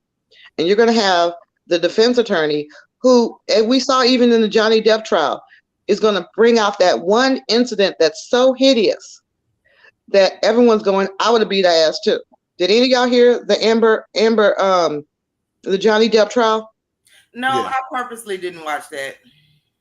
They got her on the stand, or he testified. She defecated, pooped on his pillow. Yeah. Now, after people heard that she had the audacity to defecate on the bed on his pillow to get even with him, how many people do you think said, I would have beat ass too? A lot. A lot. Yes, that's nasty. So That's that's it. I never heard that. Yeah. Yeah, She- it was a big ass thing. That got That's it for him her. $50 million. They got him $50 million. Just the fact that she said she was a domestic survivor. She was a survivor of domestic abuse. And then as soon as everybody heard that she defecated on his pillow, it's like, bitch, you deserved an ass whooping. That wasn't domestic abuse. That was a deserved ass whooping. So she had to pay him $50 million. And you know what people are overlooking when they say that, though? The thing that irritates me about that being the public reaction is, okay, her defecating on your pillow, she didn't hit you, so why you didn't sue her? And then we would be paying you for her defecating on your pillow. But you took matters into your own hands by whatever you did after that. Isn't that what people tell the victim? Like, if you have ever said anything back, like let's say that you have a significant other, whatever gender you are, right? You have a significant other that's verbally abusive to you. If you ever stand up for yourself and say, I'm not going to take this, I don't have to sit here and listen to this, people will literally come and tell you, well, you knew walking off would make the person even more angrier, so why would you do that? Why you didn't just sit there? Like I said, it like I said, man, you don't know people. I know people. That's why I said I know people say that, hey, um, you know, we can ask people. You can ask people 1,000 questions, but life itself starts to actually show you who they truly are. I've heard plenty of women say, "Hey, this man loves me." All of a sudden, shit, minute the baby pop up, dust. I've heard plenty of men say, "Yo, this girl's the one." The minute all of a sudden financial issues start popping up, dust. Like I'm telling you right now, you can you can vet somebody, say, man, this is gonna be a good worker as much as you want. Give them a while after they make it through probation period. Then you start seeing something totally different. Let them put some money in front of them, see how they truly act. Let them have a bad day where they don't get promotion. Then I'll show you how they truly think. Like this is why I said people case by case scenarios start showing and revealing themselves. That's why I'm like, But hey it's man, all fun. It's all fun at first. I mean, I'm not trying to be funny, but it's all fun. Like you meet this guy, it's all dating, it's fun. And then he starts checking his wallet.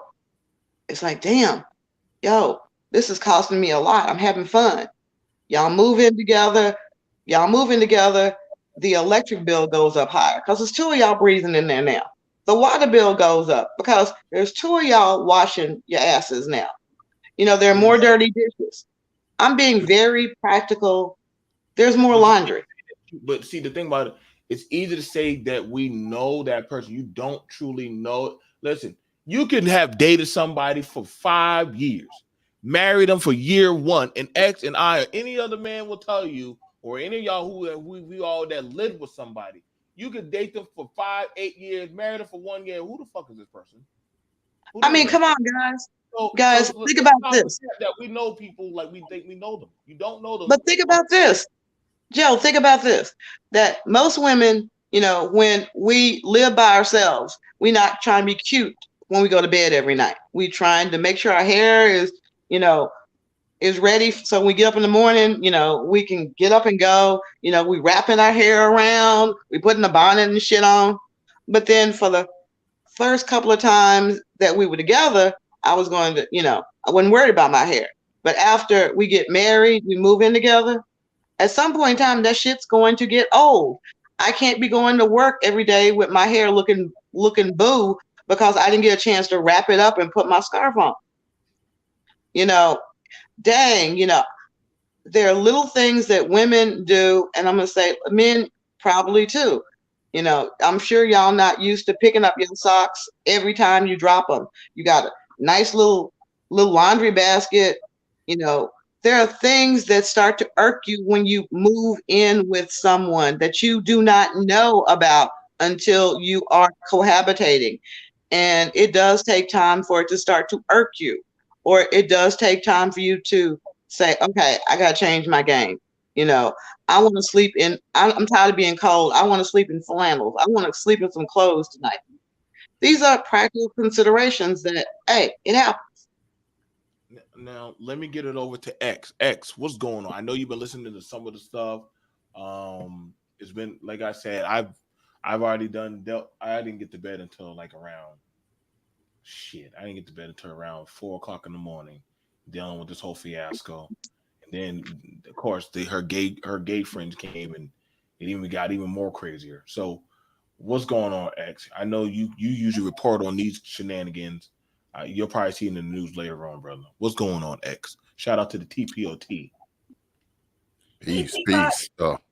Peace. What's going on? Brother BMT, Lady Topaz is here.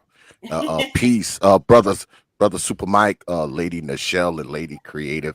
Um, I have a bit of a difference of opinion when it comes to, women being abused, because I think that when a woman gets abused, she should only be abused once.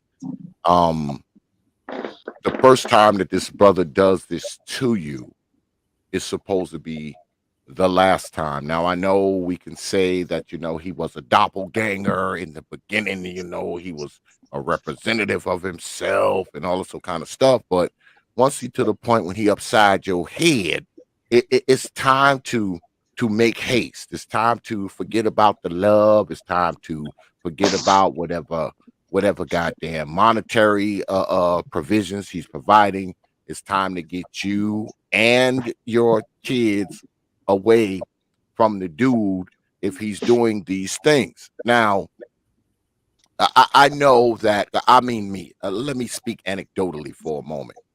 I'm 6'2". I weigh 235 pounds. I'm not a little dude by no stretch of the imagination. My wife is a lot smaller than me and a lot shorter. If she started trying to get violent up in here, all right, it's time for me to politely move her ass up out of this crib. All right. Even though I'm twice her size and can probably kill her with one well placed shot to the throat, head, or chest, I'm not going to live with her violence. Even as a man, I'm not going to live with her violence. So when a woman is being violently attacked by a man, I mean, yeah, he may be the breadwinner, he may, supply all the money, and you're scared if you leave or call the police, the repercussions are going to be worse than the beatings. But I think women need to get past that kind of stuff. If you're in danger and your children's lives are in danger by this person, the best thing for you is to figure out something. I mean, if it ain't nothing but moving back into mama house or daddy house or something, I mean, you can't just sit there and continue to take the abuse, you know, because if you do, you are now part of it because you're allowing it to continue. After the first time, you're allowing it to continue based on, I don't want to leave. I don't have any money. I don't have anywhere to go. I mean, we are people that are always talking about, we figure it out. We come up with something. So why doesn't those rules apply when it comes to somebody upside your damn noggin? Why don't those rules apply when you're getting black eyes and bloody lips and busted noses and all this so kind of foolishness? How come these women seem to not be able to figure this out? We So let have me figured it answer. out. We have figured it out. I'm gonna Okay. say it like this. Eminem made a song about it. There are men that literally will say that if I cannot have you, I will burn the house down with you in it. If I can't have you, nobody can have you. I've had women that looked me dead in the eye and said, Nichelle, if I stay, he will hurt me. If I leave, he will kill me. He will kill me. And tragically, I've seen that happen. I've tragically seen women try to leave and they were killed. We do not have enough protections in force. Protective orders are a joke in many instances. The police do not have a duty to protect you. They can stand and watch the man beat you to death or beat you until the point you are paralyzed for the rest of your life. There are documented cases on that. And the Supreme Court of the United States has said, in connection with domestic violence, there is no duty to protect. That is one of the reasons why both white women and black women, knowing that the guy's going to get out, he's going to get paroled out, what his temperament's going to be when he comes back. If you're married, even It's a temporary protective order, and most DAs are like, well, you better go get to your divorce attorney because we got a temporary protective order, but that's still your husband, that's still his house. He can come in there as soon as that temporary protective order expires. And men get mad. They get ready to. My brother-in-law burnt the house down. He literally burnt the house down. That when it was like, okay, you determined to leave me, but I'm burning the house down. Okay, And and what are you supposed to do? so let me say it from the mental health perspective, right? So you mentioned, Teapot, that why didn't the woman want? I think you said something to the effect of, um, she is putting the kids in danger because she wants to stay. So that's the problem, is that she doesn't want to stay. She's giving up hope. When men are hitting you, and let me stop saying the word men. When abusers are hitting you, they're not just sitting there quietly hitting you. They're telling you things and working on your brain as well. So by the time it's noticeable, by the time she gets somebody to listen to her, he's already broken down her psyche to the point where she doesn't believe anybody's going to support her. Nobody's going to believe her. That's one of the most common statements that they talk to the victim about is, no one will believe you. And then what happens if the people that are around her, they don't have any money to take her and the kids in? So they tell her to just be stronger, to put up with it. He'll eventually stop. He just needs to get this off his chest. Have you learned how to not anger him? All this kind of stuff, because they can't take her and the kids in. Also, they're afraid that if they do take her and the kids in, that he will show up there, and now that's causing problems in their life. That's one of the problems. We have domestic violence shelters, but sometimes the abuser finds out where they are. And now not only is this woman back in danger, but so are the rest of the women that did make it out. So once she's out, right, let's say she gets to a shelter, right? Now she can't have a job, because what if somebody sees her and they feel like, oh, well, y'all can work this out. I feel like you gave up too quick. So now they alert him to her whereabouts. So she can't leave the shelter ever. She can never hope to get back on her feet unless and until the abuser says, okay, I'm over it. I'll find somebody else to abuse. True. All I right, had I'm gonna one say it from a situation. father. I'm gonna say it. Let me say something real quick, because I'm gonna say it from a family member and a father's perspective. I'm not even thinking about the police or nothing. I have cousins who've been abused, and I know what I tell my daughters, and I've actually went over, me and my cousins, we've actually went over to people's houses, and it's like this. I'm not scared of no damn body, and that's what the issue I'm hearing is, people scared of this and scared of what that person's gonna do. I tell my daughters, like, if the man says certain, if the man says certain, he even says certain stuff to you, not even if he hits you, but if he likes to talk to you a certain way, which makes you feel scared, and this is supposed to be your protector, but you feel scared of him, just leave right then, and then let him apologize for the stuff that he said, and maybe you give him another chance for verbal if infractions. That would let him know, if he even thought about putting his hands on you, it's over, because you got backup. And that's the issue that I'm hearing, is like, a lot of times these people, when they first courting you or whatever, y'all getting together, they isolate you from your family. They try to see, oh, they start hating on your family, hating on your brother, hating on your sister or whatever, or cousins or friends. If a guy is talking to you like that and he's got to isolate you, that's a red flag. I'd avoid that, because if you by yourself, then you're gonna be scared. Because yeah, as soon as this dude start acting up, and ain't nobody about to die in my family, come over the house. I'm not worried about no kids and money and all that stuff like that.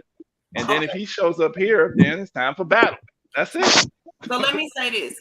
That's easy for you and T to say, because y'all are, we go just go to. okay, so y'all I'm are just saying, that's in my experience. That's my experience. Nah, That's actual experience. I fuck with you, bro. You already know that, bro. We just, hey, somebody ain't coming back, bro. We just going to the funeral. Okay, but see, here's the thing. Y'all are men, right? Fair So enough. Fair enough. so here's the thing. What if the woman, like, okay, if there are no weapons, right? What if she can't get to the weapon? So you, as a woman, you cannot just automatically say, "Oh, I got a weapon, so I'm gonna be good." If you can't get to the weapon, if he's stronger than you and he takes the weapon from you, like things like that also happen. So when women are in these situations, we have to actually weigh the pros and cons to what happens if we say anything. And there are a lot of men out here who are actually touting this and saying, listen, y'all need to watch y'all mouth. Y'all know we bigger. Y'all know we stronger. Okay, so that is not going to work. Second of all, yes, Datu, working on her brain, absolutely, breaking down her psyche and her ability to think clearly. That's part of emotional and mental abuse. So, the other thing that I wanted to address is, so now you guys are saying that y'all would back up the women in your family. Okay, most of these abusive men don't pick women that have a thick family full of men. Okay, they're No, not that's going true. after those type of women for a reason. Second of all, what I also have worked with family members of abuse survivors whom somebody in the family died because this guy was like, "Get out of my way. This is my woman." Now y'all are in our married business, and some people have lost a cousin or a brother to a domestic abuser. Okay, one of my good friends, her brother was actually murdered by her ex-husband because he was trying to get to her. So yeah, y'all can say all of these things, but That's an honor. That's an honor. That's an honor to die protecting my family. That's how I look at that. okay, so If why I die protecting my daughter or protecting my family, see, all I'm saying is I'm not. Everything you're saying is correct and it's true. You could live or you could die. This is the world that we live in. This is how it is. So I'm not saying that nothing that you're saying is not true. All I'm saying I wouldn't finish is saying like it. there is a fear. I'm just saying is there Let is her rock. Let her rock, bro. these people have something to fear as well. That's all Right. I'm saying. Just let her rock. Okay, Go ahead. Go ahead, Tobias. Go ahead. okay, so here's the thing. It's not about fear. It's about at least trying to be rational. Y'all don't want to live in a world that is chaotic as the way y'all describe. Now, I know that helps y'all sleep at night. I know that helps y'all feel better. It's an honor. But while you're dead, he's still alive. And if he don't get caught right then, he could decide now that between your death and when they catch him, more people could die.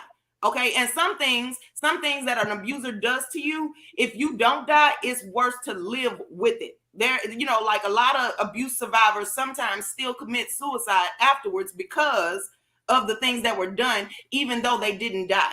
Okay, so what I'm saying is, it's not this cut and dry. What needs to happen overall is we need to live in a society where abuse is not okay, where there is never a justification for it, where you are praised for when you get angry to walk away instead of using your hands or trying to force people to do something the way you want it done. That is the problem with all of this. Okay, is the fact that the victim even has to justify anything.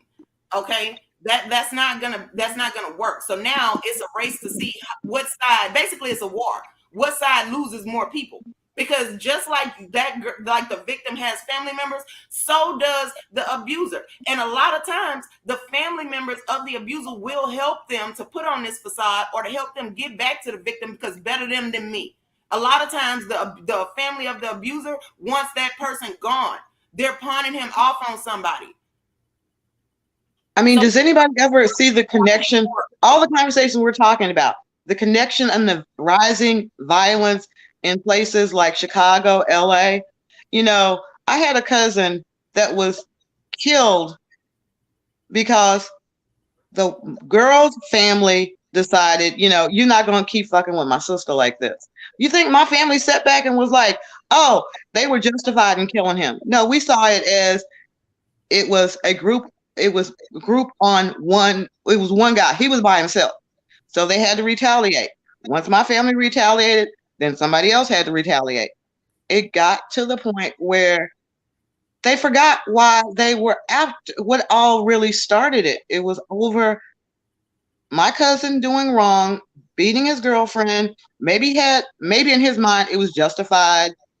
You know, she took some money. She was dogging him out basically, but he took it out on her, and her family jumped in the middle of it.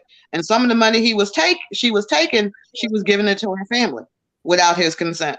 So So we have to look at the bigger picture. So one of the things about it, and like I said, I appreciate Topaz in teaching. I appreciate Silver and holding the line, telling how there are men that care, turning the show and giving information. Charlene and X, always an honor having y'all. Um, the end of the chapter, and I actually like to. Do y'all think she pressed charges? Yes or no? No. I want. Okay, Yes, Michelle. No, I yes, don't think she did. No. yes. Okay, She pressed Topaz. charges. Topaz, did she press charges? Yes or no? I don't think No. she did. He had a X, felony warrant out on her. That was it. X, X. Do you think he pressed? Do you think she pressed charges? Yes or no? I don't think X is there. I will tell you right now. I will tell you now. The guy snuck and dropped the car in the parking lot, left the car, but still in the car is a felony, and literally ran off. Literally ran off in the car, and that's all she did. She just took her car back and left it be. Mind you, the thing that blew my mind that another woman walked up to me and said, you know he lives with her, right?" And I'm like, "What the fuck you mean?" Yeah, I was talking to him earlier. He went back home, and I said, "Wait, but did I said, did she press charges? Oh no, she's going to drop the charges. She already dropped it. She already dropped the She got a charges." car back. She got a car back. I mean, at the end of the Hey, day, she got her car back. You know, he will sneak back to the house sooner or later when he thinks the heat has cooled down, and that will be that as far as he's concerned, as far as she's concerned. Then he highlight will. Datu's comment. Highlight Datu's comment. And that is why women don't report abuse. That right there. Topaz. For real. No, like that right there is because here's the thing. So if she stays, it's her fault. If she leaves and whatever he does, that's also her fault, right? Because while y'all in here saying you just need to go, you just need to not be afraid. When they do walk out of the house, how many of y'all are going to stop this guy? Okay, if the police can't stop him, then how are y'all going to stop him? Well, actually, a family is more effective than the police. If the girl listens to a lot of times, if she don't let a dude isolate her from her family that raised her and grew up with her, that family is more effective at protecting that girl or that woman than any damn police anywhere. Okay, now you got to hope that the family is willing to take her in because, see, I'm telling you, when I worked at a crisis unit here, in my city, that was sometimes the problem. Okay, it's all well and fine if the family is able to take her and if the kids or whatever, if she has any, in and they're willing to shield and protect her. Right now you got to hope that he never catches her alone. Because if she gets a job and everybody has moved on with life and they feel like it's the end of it. See, what y'all are not listening to is the mind state of an abusive person. They have tunnel vision. They are going to pay you back for this perceived, aggression towards them. So now when you get a job and it's been 2-3 years and you feel like everything is okay and everybody's moved on in life, this person is now waiting outside your job and you are unsuspecting. They could even have moved on and got a new relationship and still thinking about the time where you made them look bad. So that's one thing. Now, what happens when the family can't take the woman, if she has any children, where they can't take her in, right? What happens then? Because I can tell you that there are men, like somebody else said up here, that will, if he's there hurting you then, and you call the police, right? When the police get out there, he's taking off. He's running and hiding. They leave, and then like you have the option of coming with them and going somewhere safe or whatever, but you can never go back to that house, and then you got to hope that he doesn't find out where you actually went. And if he's been in your life, he knows who is available to help you and support you, so he's gonna be there. That's the point, is like y'all not getting it, is that they don't let well enough alone. They don't let it go. That is so true. Because I had a cousin and she was in an abusive situation. She took some money and she left.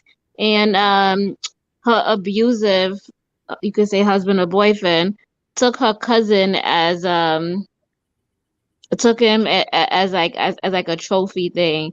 That if she doesn't come back, he's gonna like beat him up and do this to him.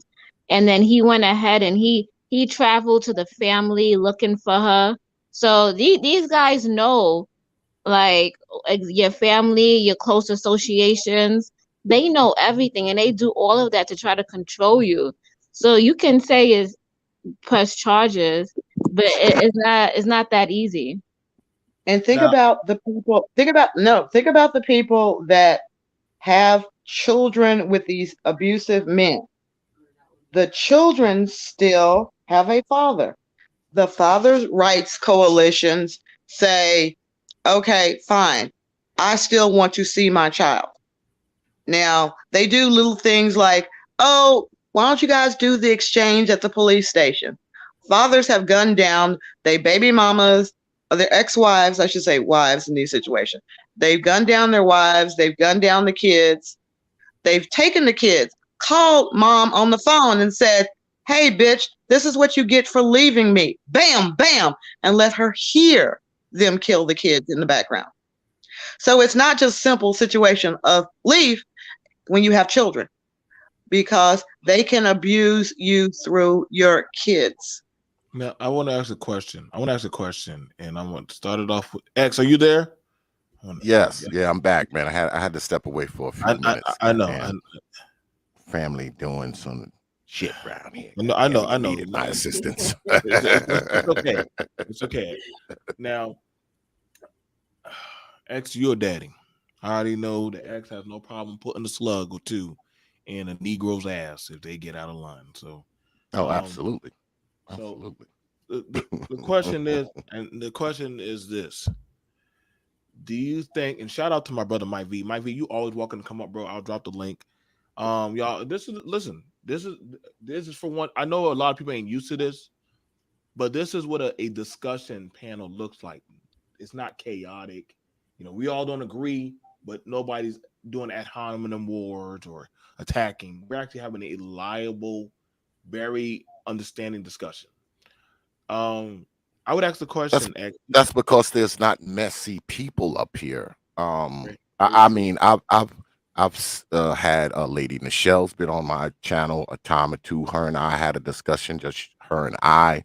Lady Topaz as well. I'm cool in the gang with Lady Topaz and the rest of the For the Record crew down there. They're not like messy people. I don't think there's a problem with having discussions with women that aren't messy. I mean, if you got Right. messy broads, on the thing, it's going to become a messy conversation. The people that are up here are not messy people. So even if you disagree, it doesn't turn into a virtual food fight, if you will. But go ahead, my bad. Now, X, do you think, because one of the things about I'm seeing very recurring in my work line of work is that women are very forgiving of certain type of destructive behavior. What do you think us as men can do for this type of behavior? Because I was very perplexed when I talked to her, and as she was like fixing her wig that got ripped off her head, which I try not to laugh. I Um, said fixing a wig. um, well, like, listen, he ripped off her wig and was beating her with her wig. I had never seen that kind of damn Wow. but shit. He was hitting her with her own wig, and he said, "Bitch, I bought this motherfucker. I don't give a fuck." And I was like, "Shit, like, I ain't never seen that shit before." But the fact that she dropped the charges, what can us as men, what can we? I don't know how to even combat that because you know, like isn't that what we want? Women that are ride or dies that will stick it out with us and love us, to death do us part, or is that a destructive thing? What's your thoughts on that? You got time under your belt, and then I got Mike. But I want the women to hear, and then they'll get their answer. But what do you think about that? But I know you don't play. You heard some shit like that happen to your daughter. So what do you think? Well, I don't think the ride or die applies to a man, you know, giving you a black eye or a broken jaw or a bloodied up, swollen nose. I don't think, the ride or die thing applies to those kind of things. But I mean, we can take it back, right? I mean, as black folk, we always talking about family, this, that, and the other thing. Um, when a woman is, if she's part of a family, if she's part of a family group, she will have that support.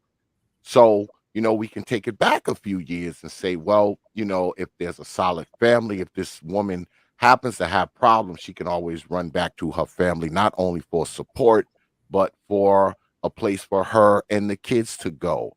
Because I know me, I have two daughters, right? I have two adult daughters. I also have three granddaughters, one who is a teenager. If one of my daughters or my granddaughters was to call me and be like, look, Pop, this dude is acting up, if I couldn't get to them right then and there, I would make it so they could get to me. And if they got to me and got to my house, you best believe whatever Negro is doing what he's doing, he's not coming here doing it. Yeah, he's not coming here. All right. He's not. All right, because his ass would probably be laying. He'd be laying in the yard if he did. So Exactly. X, he just want yeah, to get he his come. woman. Why is that bad? He just want to get his woman and his child back. That's all he wants. Well, if my daughter is here after she's called me and be like, "Oh, Dad, I gotta come stay at the house. He's acting up." Of course, I'm going to let her come here. She's my daughter. I'm going to let her come here. But if this Negro is out front acting a fool, the first person he's going to confront is me. He's not going to get to her unless she so desires. And if that's what she desires, after seeking my help, after seeking my protection from this guy, and she still elects to leave with this guy, guess what? I'm going to let her. There's nothing I can do to stop her. She's an adult, but she leaves under the conditions that whatever happens after this, you chose this because you were here. You were safe. You were protected from this fool. Now, if she's telling me, Dad, I don't want nothing to do with him, he got about 5 seconds to get up off of this property. Because once she's told me that he's done something to her, soon as he knock on my door, when I answer my door, I'm going to stick my 50 in his nostrils. And he better talk fast. The Negro better talk fast because he going to be smelling cold steel. All right? If he shows up here. But if she elects to go back with this dude after that, she has tied my hands. I can't make her stay. I can't make her stay here. I can't say, no, don't go. I can't do anything with an adult person. So a lot of these decisions made by these women, man, they make these decisions after the fact. I heard a lady, Nichelle, say that, what if the guy comes back? What if he does this? What if he does that? But what if this woman chooses to go back with this guy after she has found a degree of protection? There's nothing you can do about that. Because see, us as fathers, right? We usually come in after the fact, right? We come in after it's already happened. It's not like we can exercise some type of preemptive action, so to speak. Because see, she's living with this guy, not us. So even if we don't like the guy, there's nothing we could do to stop her from laying down with him if she likes the guy. So when things go haywire and they go left, we usually find out as her old man after this. So once we find out about it after that, we extend our protection. You understand? And like I said, I mean, if somebody did something to one of my daughters, man, or my granddaughters, I mean, it's probably going to be the last time, especially if I went and got them or sent for them or bought them a plane ticket or a train ticket or whatever I need to do to get them here. Once they here now, they are under my total protection. So I don't care who you are. You're not coming here doing anything to them. All right. Because your ass going to be laying in the yard and I'm going to be in a cruiser somewhere downtown to the Hoots Gal. That's how that's going to end up. So, I mean, as far as What do? As men who have these women under our protection, there's not a lot we can do except try to educate the women who are under our charge. I call them my ladies, my wife, my daughters, my granddaughters. They fly my flag, they have my last name. So, of course, they're under my protection. And part of that protection is schooling them about these things. Like my wife, Carrie, all right? You run up on my wife the wrong way, you probably gonna get a couple in your face. You probably gonna get a couple bullets in your face. My adult daughters, they both live in New York. The only reason why they don't have guns is because of where they are, but they have pepper spray and tasers and the whole nine, and they've been taught how to use them. All that stuff is an extension of my protection for my ladies.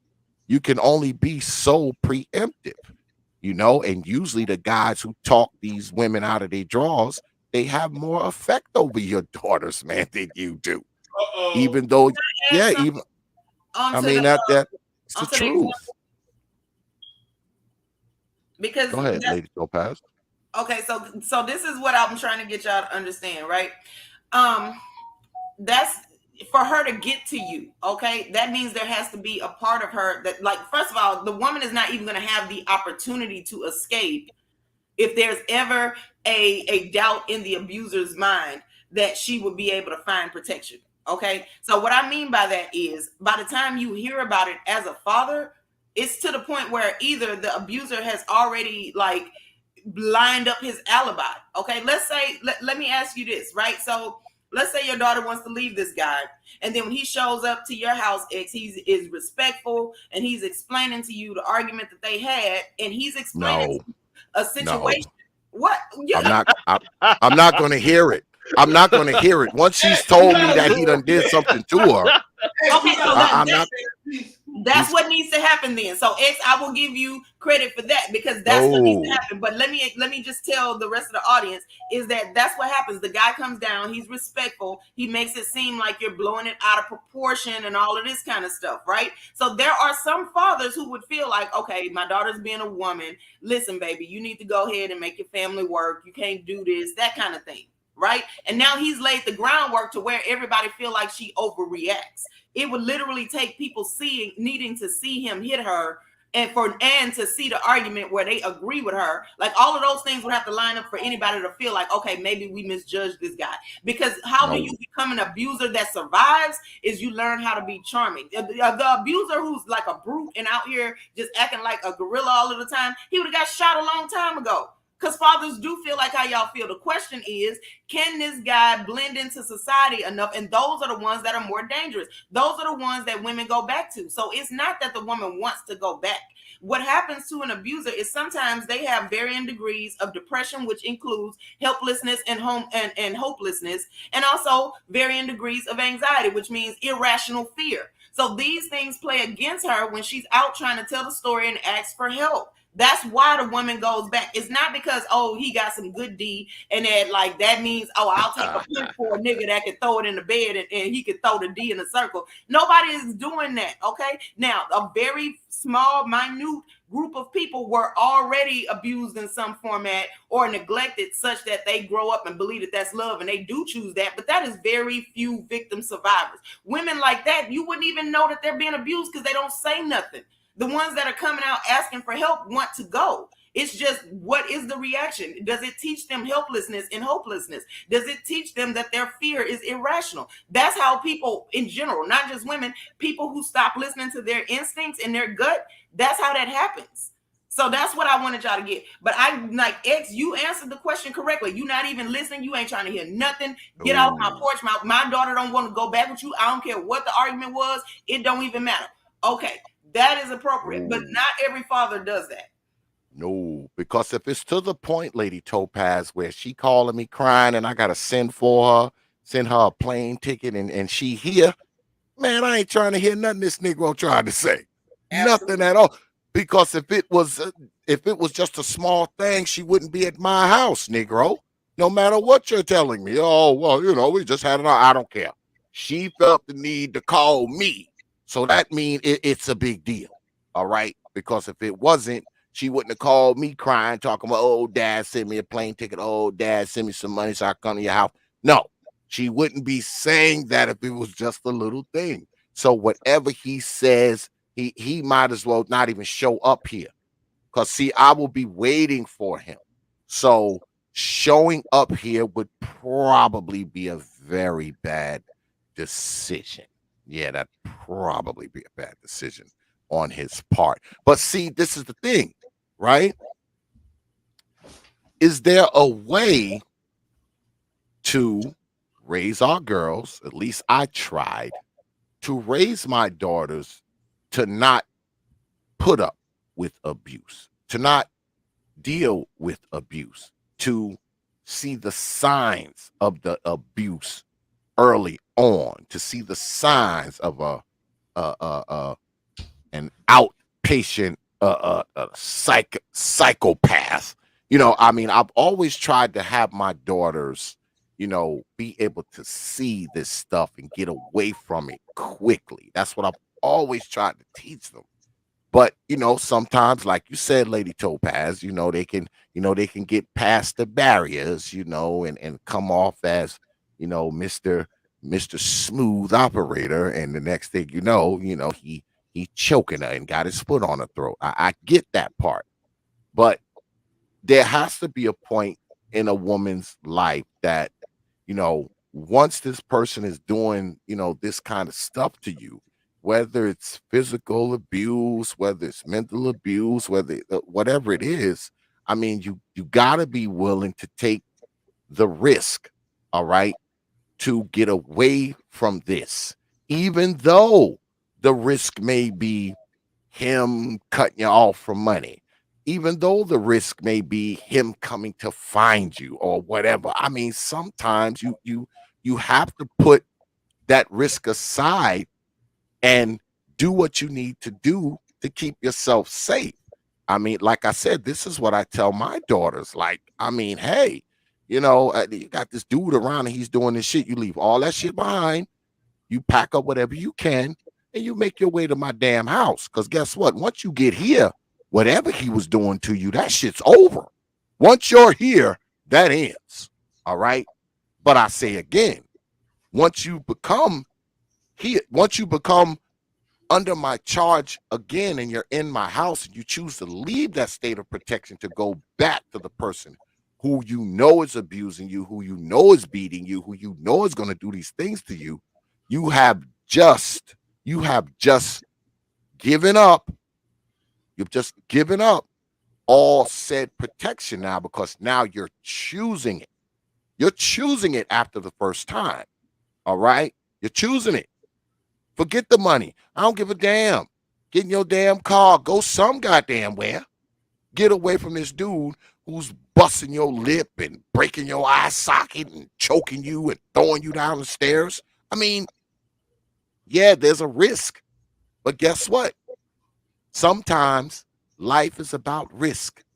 Well, Teapot, I want No to ask risk, you a question. no reward. I want to Go answer ahead. you. You said, is there a way to raise our children? Because I'm not going to just say daughters, okay? Is there a way to raise our children to be able to know these warning signs beforehand and to feel like it's worth the risk to get out of that situation? Yes, there is. Listening to your local mental health authority when we're talking to you guys about what narcissism actually looks like, not just you calling somebody that because you're mad at them, what bipolar disorder actually looks like, how to recognize the signs of depression. When we listen to our local mental health authorities about things like this, that is their expertise. Is we understand human nature and human behavior, and that is what we can teach the community about. So understanding that there is no justification for abuse, so that now when it goes to trial, the jury is willing to listen to the victim say, I didn't deserve this, instead of trying to find reasons why the person might have contributed it. Secondly, I do want to also say that the reason that now, some states where even if the victim dropped the charges, if there is a witness or if there is the case that can still be made, the DA can decide to just take up the charges anyway. right? So the reason why that happens is because they did listen to mental health experts saying that the person is not thinking clearly in their right mind. We all could be up here on this panel talking about what we would do and what we wouldn't put up with and all that kind of stuff, but it's very gradual. It's not like the person, they are adept in surviving as an abuser. So therefore, it's not like they just one day all of a sudden flip like a light switch. It's very gradual. They test the water. They get you used to smaller aggressions and make you feel like, oh, okay, I can handle it. And then they tell you it's a badge of honor that you're being strong and all this kind of stuff. And they put you on a pedestal such that you don't want to come down off of that. Okay, so like that's what I meant earlier when I said working on the person's mind is they end up flipping all of the things that you were ever taught. So you could raise this child to understand all those things, but if it's a good enough abuser, they'll be able to undo all of that because that's what they learned how to do, and it was worth it to them to be able to survive and get their way. So it's not very black and white like how we're saying it here today. But that's why the DA will just go ahead and pick up the charges anyway, because as a society, he can't fight us all. And so we know that we need him out of society. He's damaging our culture and our people and the way they interact with each other. He is now a threat to society. So we're locking him up. He's going to go on timeout and think about what he did. Now, Oh, let me say something real quick too, though. go ahead, I bro. Go just ahead, bro. wanted to say, Teapot was saying, you said pretty much that's pretty much the situation. I just wanted us to understand this. That's all I could say. Is I mean, we live in a society. It's violent. You know, we all are exposed to violence. We could be killed going into a grocery store or whatever.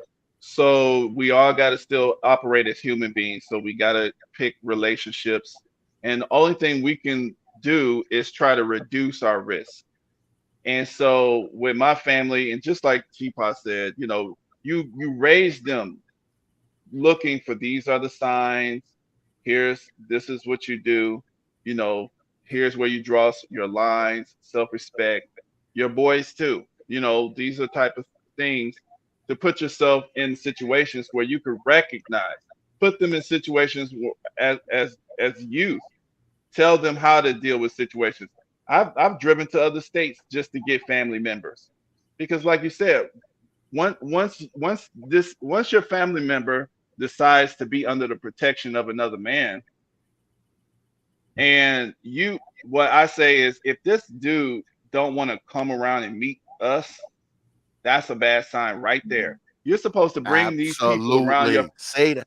yeah, Say that yeah. again. Say that You're again. supposed to bring these people around your family before you fall head over heels in love with them. That's the problem what a lot of people do. You bring people around your family. If they can't look at your father's eyes, oh no, I don't want to meet him. Okay, that's a bad sign. You should start whatever you've seen in him, you should be suspect right at that very moment. And if somebody has convinced you like, oh, your father, oh man, your father kind of this and that, he started talking. This is the man who raised you. Obviously, he's smart enough to keep feeding you for 20, 30 years or whatever the hell. He can't be that stupid. You see what I'm saying? Kept So your this ass is, alive. yeah. And so, because what's happening is you're transferring the protection of this man to the protection of this other guy. Yes.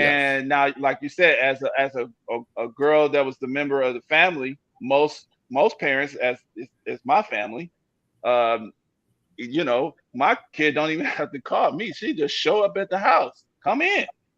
She knows Yeah. that. She knows that. And then tell me what happened. What the fuck? What's going on? Okay. And but the point, you know, there's all kinds of situations out there. So it's not for everybody. But that's what you want to do. To me, I just encourage people. You want to try to build the strength of your family because to me that's the ultimate protection. Like the sister Topaz said, learn to recognize these types of people: the narcissist, you know, personality, the bipolar personality. You know, this stuff is real. You know, you guys see these type of people, like you said. And I know, man, please, like I said, and there are certain situations you just got to draw the line in.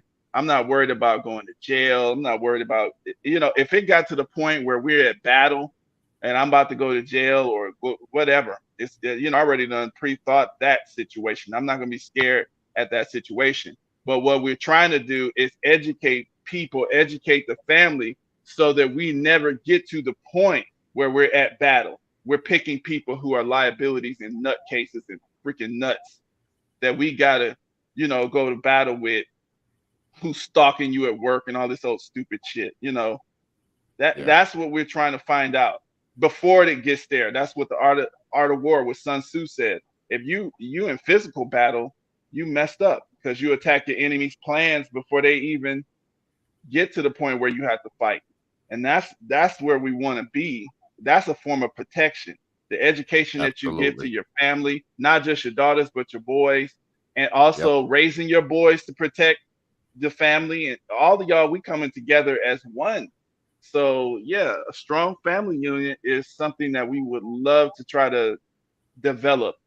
And everybody don't have it, okay, but that's where you want to shoot for. That's all I say. Yeah, So because can a can I say family's a something? Okay, powerful I'll thing, speak man. after X.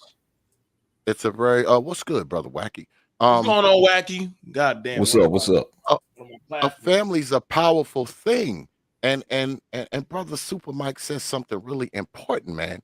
Because see, when if you're a man and you got this woman, or you're a woman and you got this man, and you bring these people around your family, they know that all of these people that they see stand behind you.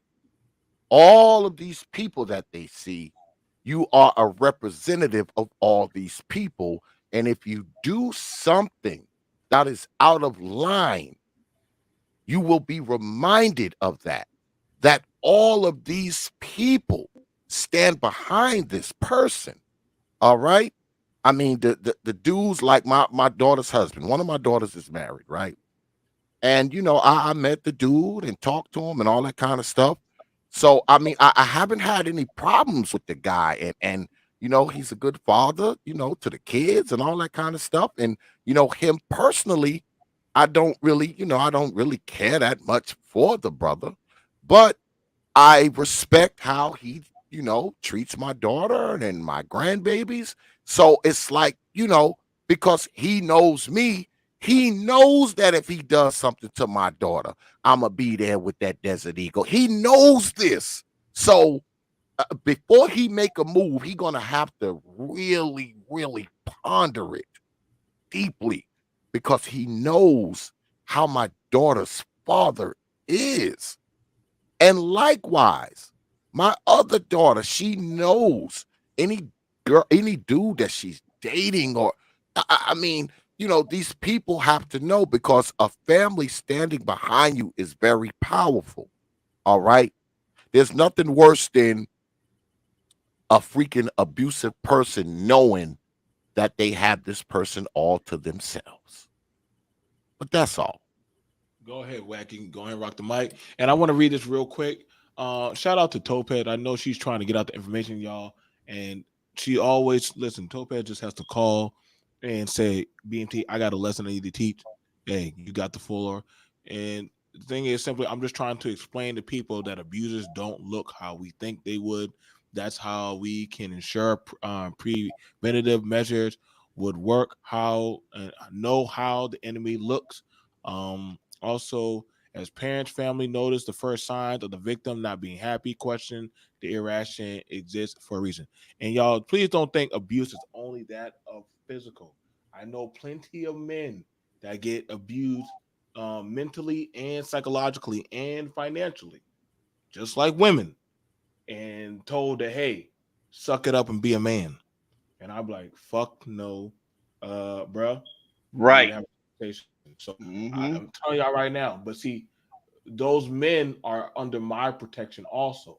So I'm not going to just sit there. And we have women or men that will confront that person. Hey, what you doing is not. That's not how we move. But go ahead and take it, Wacky. Go ahead, bro. You got the floor. What's up, guys? Well, how y'all doing? You What's know, going on? What's going on? What's yeah. Brother going on? Wacky was good with it, man. What's up? XBMT, What's happening? Topaz, What's Super happening? What's Mike, happening? What's Creative happening? Solutions. So, what I want to say, man, is that all you bros on here acting like a bunch of simps, man. Talking about protecting your daughters. You know you shouldn't be protecting your daughters. You know what I'm saying? All black women Okay. are down with the BFF. What What y'all doing talking about protecting your daughter? That's not red pill. That's blue pill. You are a man, okay? A man don't protect women. Because you know why? Because a man's supposed to be red pill. You're supposed to protect yourself and be an individual. You know, that's you know. Obviously I'm just trolling, right? But Much yeah. respect. Much respect. I will purge myself of this sip. Yeah. Okay. Yeah. All right. Yeah. No, but yeah. This is a good topic because abuse is one of these fundamental topics that we don't do enough time talking about in these black sectors. You know, we spend a lot of times abusing others, but we don't spend a lot of time speaking about how abuse in any form of fashion can cause a real drain when it comes to people's minds, mentally and spiritually. So it is very great that as families we stick together, but also as communities we stick together also and actually find ways to heal each other from whichever abuse that we've gone through and even avoid and prevent abuse. But that's what I have to say as of right now. You know. Now, Yeah. Wacky, let me throw something. We will simp for our daughters, though, brother Wacky. That's a weakness of. Oh, that's not called simping. That's called being a father. We will. Now, let me throw something at you, Wacky, and then I want Charlene to see what she thinks of that. Let's say you're that boy in that house while your mama Charlene is getting the shit kicked out of her beat, or you're watching your daddy get abused and all that stuff. How do you think that will placate on your mentality of people, men and women? How do you think that will play on your mind? Oh, that's gonna that might make me have trust issues when it comes to people. Mm-hmm. It might view all people as evil when I see something like that takes place in my household, you know. Or on the flip side, so I'm giving like a two-part answer, you know, Go if ahead. you don't mind me giving you that. Go ahead. Or what it might do to me, it might make me think that that type of behavior is normal and that it is normal to act this way towards other people that I have relations with, which might turn me into an abuser, thinking that it's normal. You know? Yeah. I'm gonna say this right now. A lot of dudes that I knew that watched their mama get abused or get the shit beat out of them. I'm gonna tell you right now, I've seen them beat up and fuck up other black men. Just angry. Like I'm telling you, y'all don't think that these boys that don't be watching shit, damn, why these dudes out here killing other black men? Indiscretion. Y'all don't listen. You grew up in a goddamn terraformed environment. Listen, you gonna have some angst on going after and taking out other men that namely look like you. It don't always have to be the mama that put that in their mind. I know y'all think I'm crazy, and Topaz can correct me if I'm wrong, but some of these boys have vitriol of watching their mama get abused. So just seeing Wacky, he might say something like, "Man, these bitches are crazy," and he think about that shit. I'm telling you right now, he gonna see Wacky as a target. I'm what's going on, E-Taylor? Like y'all don't listen, boys. Some of these chicks have come home to roost. They become roosters now. And so some of these boys, some of these girls that grew up in these environments, oh shit, now they're adults now. So they now are going to enact, okay, at one point I couldn't do that. So just like how that dude or that woman got over on mama or daddy, bitch, please, you ain't gonna get me. So y'all want to see a lot of these women are playing that psychological game? Shit. How better to play? You got to watch it for goddamn 15, 16, 17 years. So when y'all say women are conning the men, they watch the game. A lot of these dudes who have trust issues and they overdosing on pills and shit, they were there at ground zero.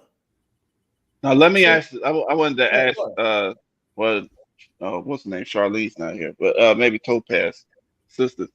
Now, see, I think it's what do the women think as far as women perspective is I hear a lot of just kind of men in generalization and then equating kind of generalizing all of the men with the worst behavior of men, some men. Okay. And is that helpful to for women to choose the difference? Because there are some men that will protect you from other men. This is just normal human environment. And then of course we have some women who can be abusive, to men. For some reason they get a power trip over that. What I think we should flip that conversation to looking at personality types and behavior types instead of gender. You know what I'm saying? Because what happens to me is there's a lot of people out here that come up and trying to learn game, and what they're doing is they're saying they're starting off on the wrong foot because they're looking at all of these men generally want to do this, and then some guys probably be like all these women want to do this when that's not the truth. It's personality types. You're absolutely correct, which is why I specifically made the statement and said I'm not going to just say daughters.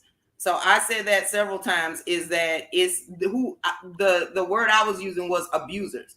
Doesn't matter the gender. There are different types of abuse. There's emotional, there is spiritual abuse even. Like somebody using your religion against you, twisting the words and then having you afraid for your soul or mortality or whatever. So the field is constantly advancing.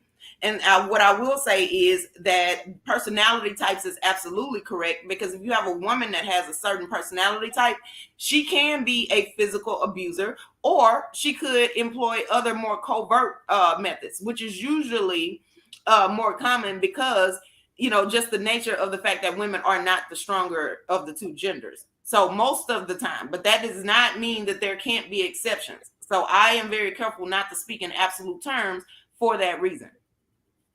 So what you're saying, Lady Topaz, if I'm getting this correctly, that if one of my sons calls me and tells me that his wife is beating him and he needs to come stay with me, that if she shows up here, I should stick the 50 cal in her face too?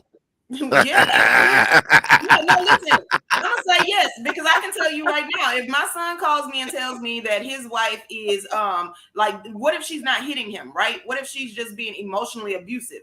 What if she is being financially abusive? If he comes and he tells me that he's taking the kids and that he is ending this marriage, don't show up to my house. I am gonna stick the 50 in her face. I am. Stick the 50 in her face too.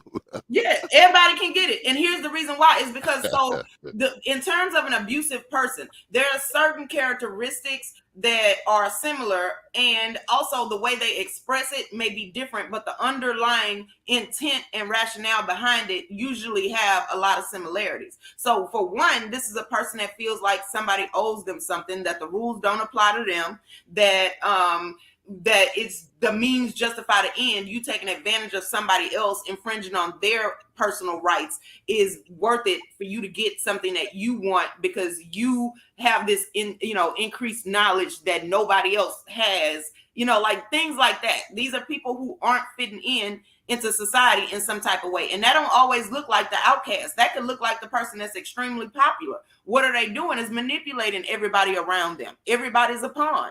So, we got to get out of this thought of what an abuser is big and bad now, he's huffing and puffing and all of that, because research has shown that emotional and spiritual and financial abuse can be just as harmful, if sometimes even worse, than physical abuse. Because with physical abuse, you have scars that people can see. With emotional abuse, people tell you to get over it, you should be stronger, it's not that big a deal, it's just words and all of that kind of stuff. But words do have power. Words move people. Okay, so therefore this stuff is not just minimized. It shouldn't be this minimized. Anybody that has those personality traits where you feel like you can just stomp on other people. That is a problem. You are not fitting into society and you are causing damage, because if you're stomping on somebody, if they can't stomp back on you, they got to stomp on somebody else. And now that's the tension that you're creating in the society. You know what, Topaz? Topaz, you made a very good point, right? And I want to take what you said as far as people with that mindset who like to stomp on other people. What I see that specifically in the so-called black community is that we as a community, we tend to enable these types of individuals instead of actually condemning that behavior. We tend to enable that behavior. And one of the ways we do it is that we do the victim blame, what you're pointing out, or we even go as far as to laugh at a victim of abuse. Right. It's this thing where we laugh at a person who is being manipulated. So we nickname that as "ha you getting played," and we laughing at that and not knowing that manipulation is a form of abuse. Right. And if we're laughing at someone who's being manipulated, instead of just bring awareness to that person and tell that person why they must get out of that relationship and get out of that abusive circumstance or that form of manipulation, we laugh at that person. We're actually enabling the abuser, because no one is condemning the abuser. No one is criticizing the abuser and going to that abuser saying you're all wrong for what you're doing. You need to stop. Great And I point. think we have a lot of that in Black America, man. One of the things that we have a problem with, like I said before, sorry to repeat myself, is that we enable a lot of abusive behaviors. We need to stop that I can tell you enabling. why if you want to when you finish. Oh, I'm done, mama. I'm done. Okay, I didn't mean to cut you off. I just wanted to let you know that I could answer that. Okay, so in terms of why that is a thing, right? It's because the reason we talk in the Black community, we do put up the person that manipulates other people. We kind of put them on a pedestal like they're so smart. We think it's smart to play people. And even the use of the word to play somebody means you're seeing it as a game and not recognize, you're minimizing the damage that it's actually doing, not just to that person, but also to society, because other people are seeing that. And you might be on the receiving end of somebody who learned vicariously through this person who you're sitting around saying is so smart, right? The reason people do that is because they need to feel like that could never happen to them. And they also see that person getting a benefit that wouldn't normally be available to someone who was following the rules. They see that person getting everybody just handing things to them and they don't have to work for nothing. But, so that's why we also praise people who everybody's afraid of. We don't worry about respect or earning, like popularity and deference. Okay. What we do is we tell people that however you get it, however you live, you were smart to think outside of the box. And that causes a problem in our society. So now you got a society of people who are always looking for the next opportunity to scam someone. If somebody makes a whole lot of money out of scamming somebody, we should not be clapping for that person and saying, hey, they got to the bag by any means necessary. We need to start shaming some people about the way they make their money. A rich person that got it by trampling on other people means way less to me, my one person opinion, than somebody that worked and it took them a little bit longer, but they did it on their own. But in the Black culture, people say, oh, you working too hard. That's stupid. Because why we got this automatic, trigger whenever somebody say the word work. We so definitely afraid of doing some work because, we're equating it to somebody taking advantage of you. And that's not how that works. So one of the things about Let me ask this one. Oh, go ahead. So one of the things about it, and this is why, but I've watched it on panels. Well, you lame, you too weak, you didn't spot the game. And I'm telling you right now, it's a lot harsher on a man when he cries about he's being abused, psychologically. I'm not going to say physically. I don't like doing a comparison game. So I don't want y'all to think I'm playing a comparison game. But I've listened to men come on and say, hey, man, like, my broad got me or this and that. Or this and that. And I've been there. I've been in a relationship where she had, she had the spot.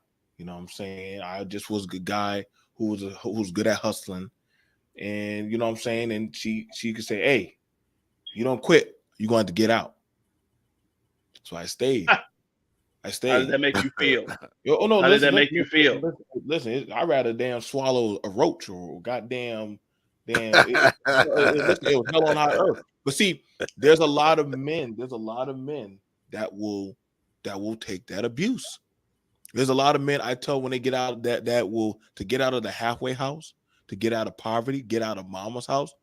They will go submit. This is why I said the world, y'all. When people be talking about like the change, listen, y'all. The game it doesn't change.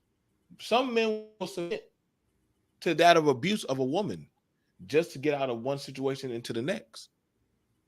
So, like I said, like y'all, I'm never gonna just say just only one side can play that, because then now you're seeing the vitriol of a lot of men, and then you also have it where the women, the trust issue. Like I said, we have a lot of stuff going on.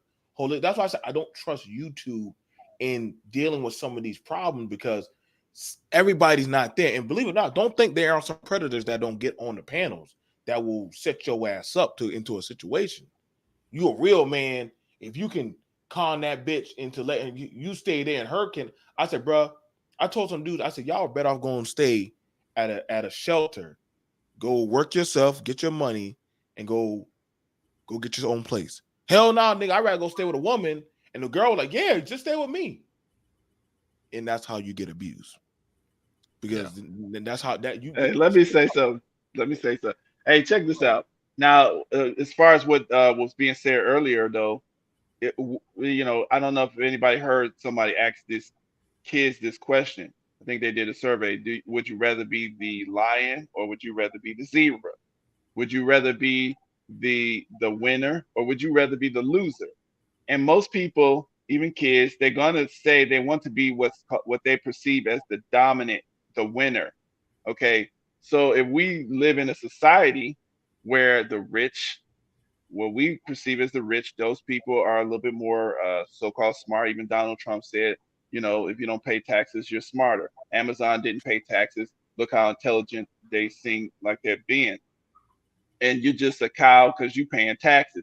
So only thing I'm saying here is I understand that is in the black community and it's true, but it's just not us. And the only reason to me, I think that to make that point is because we are a product of the overall American, capitalist mindset. We're going to try to emulate. If we perceive ourselves as losers, then we're going to try to act like what we perceive as the winner. And the winner seems like they could get away with doing dirt and not get caught. They can get away with doing whatever they want, but if we, the other people have to pay the price for it. That's just how it is. And a lot of people, true enough, I don't think it's good in certain circumstances, but I think that's just a product of human, just the way our mind works. We're going to try to pattern off of what we perceive as the winner. So if you grew up in a house where you say let's just say you had a father, let's say he was physically abusive, and you say, well, shoot, that man, and the woman didn't leave or something like that. Oh, well, he's a winner. That's a real man.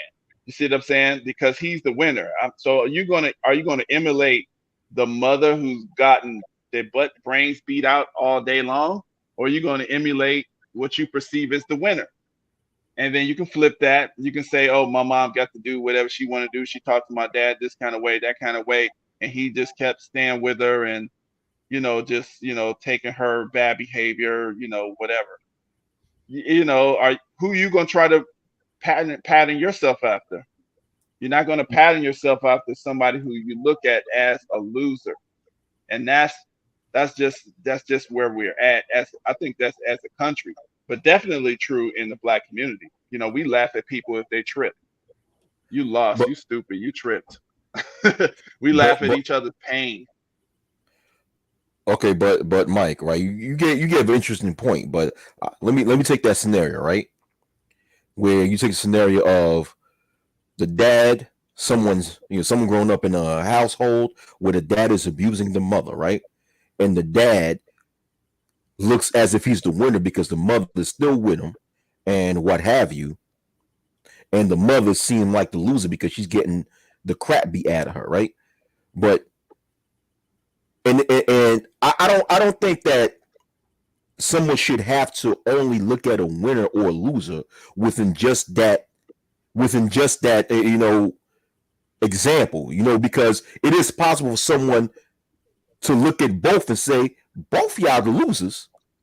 And I don't want to be Right, like yeah, none, and either that's one just of a y'all. quick example. Yeah, it's a lot of I don't different want to be like scenarios. either That was one of just a y'all. real quick So example. it's like, so I know I get what you say. I get the gist of what you're saying, Mike. But I get the gist of what you're saying, Mike. But when people are looking at evil people as the winners of life and not actually using more of their brain cells to understand that, okay, evil eventually is going to get you end up in the circumstance that you don't want to be, because what goes around comes around, then that's even a worse mindset for people to have. That's worse, But go ahead, bro. Go ahead. I would want to say this. I grew up in a God fearing Christian home where two parents, listen, they if it wasn't the abuse game, it was the mental abuse game, and then we would give it to Jesus. Let's fall on our knees and pray, and go to church and smile. We got the deacon, the evangelist. Part of me hated. Part of me hated family. I had to mentally override myself and say, I know I do want a family, because I grew up in that, and I said, yo, I hate family. This shit is no point, because I lived in that shit. So I get exactly what you're saying, Wacky, because I watched the shit, and to this day, and listen, like I said, I've been through it all, man. I've been through it all, and I viewed that anything of what I deal with can't be as bad as that.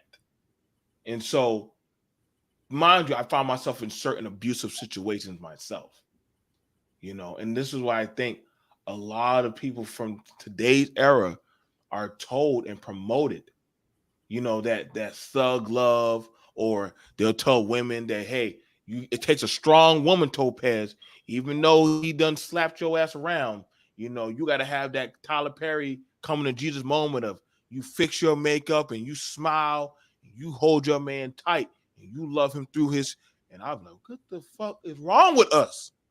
Like, what kind of shit is this? And then I found out myself, and I can admit to it, I even had some problems. Where I remember when me and my old lady got into it, she said, where you going? Where you going? I said, fuck no. I said, I'm really about to recreate what my dad and my mom do. And my mom was like, y'all just need to come to my house. We're gonna have prayer, we'll have dinner, we'll go to church, and we'll go out to eat. And I said, are y'all out of y'all fucking mind? Like, we are literally recreating the same shit. I'm telling you right now, believe it or not, there are some people who are more so preached and told to accept abuse rather than to get away from abuse. That is not. Y'all think I'm lying?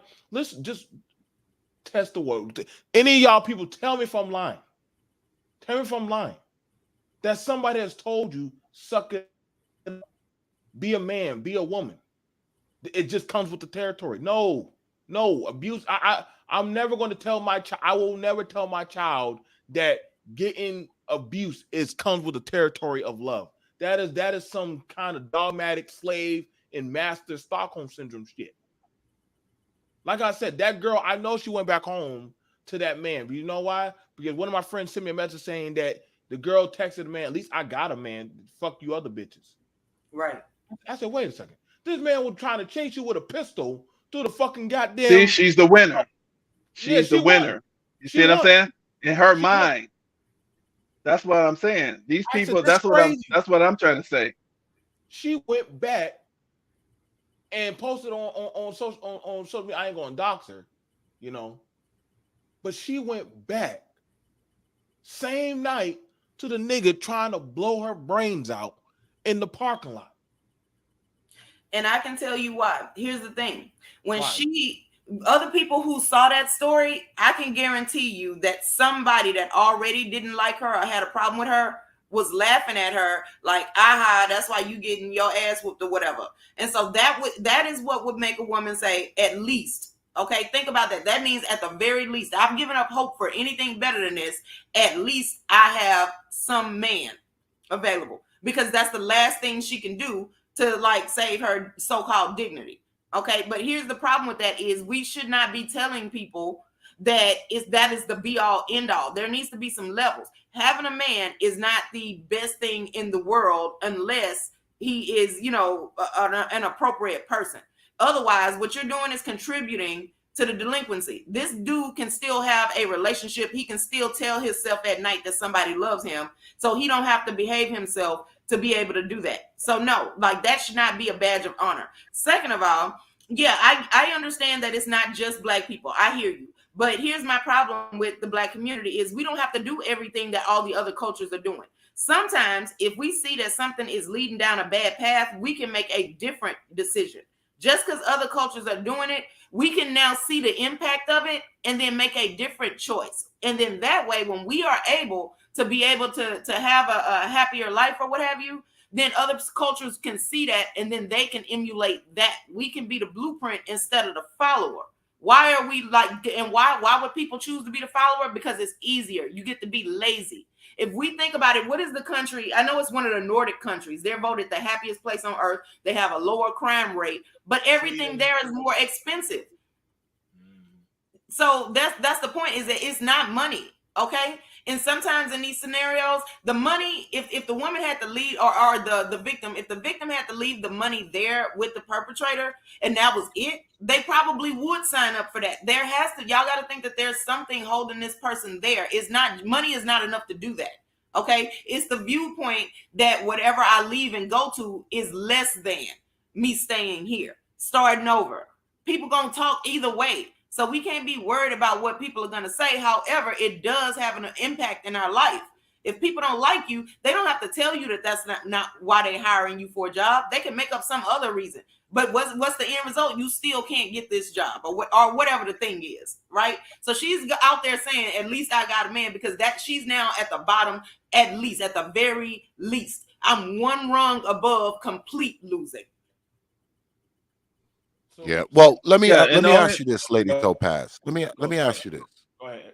Is it that, because I know you work in this field, is it that some people are more apt to find themselves abused than others? Like, is there a certain type of person who is more likely to put up with abuse, whether it's emotional or physical or whatever?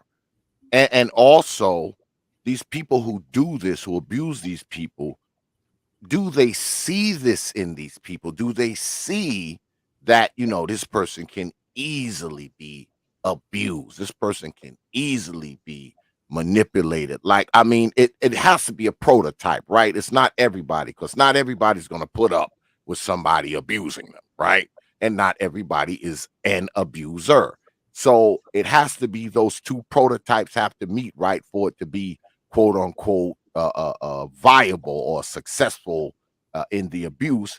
The abuser has to be a person that can spot out the person they can abuse, and likewise, for that person who's being abused to stick around, has to be a person who's more apt to deal with the abuse, right?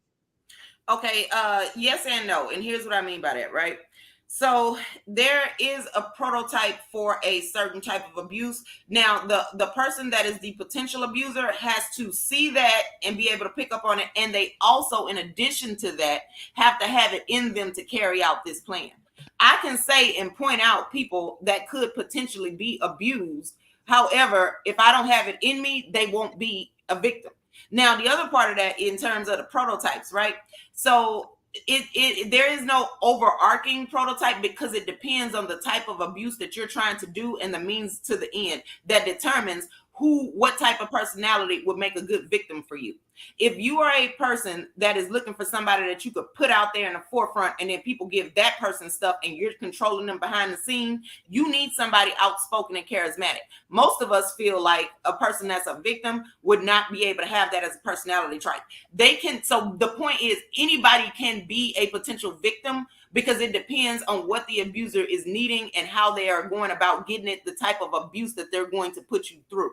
So your personality, everybody's personality type could potentially be used for evil. Everything that exists in the world is determined, whether it's good or bad, is determined how it's being used. Money can be done. You can do good with it, and you can also do evil with it. The money in and of itself is just there. It just is. It exists. So that's what our personalities are. Our personalities are just there. They exist. How it's being used determines whether or not a person is a victim or a perpetrator. Does that make sense? Yeah. Yeah. I mean, because some people just aren't going to put up with it. You go with that abusive crap and they out of there. All right. They're gone. So it has to be some type of something, inside of an individual to make them just stay there and be abused for 5 years, 10 years, and then all this kind of foolishness. Okay, so they have to know that they're being abused. Here's the thing about the word abuse. Abuse. It means you're using something not for its intended purpose. So they have to feel aggrieved about it.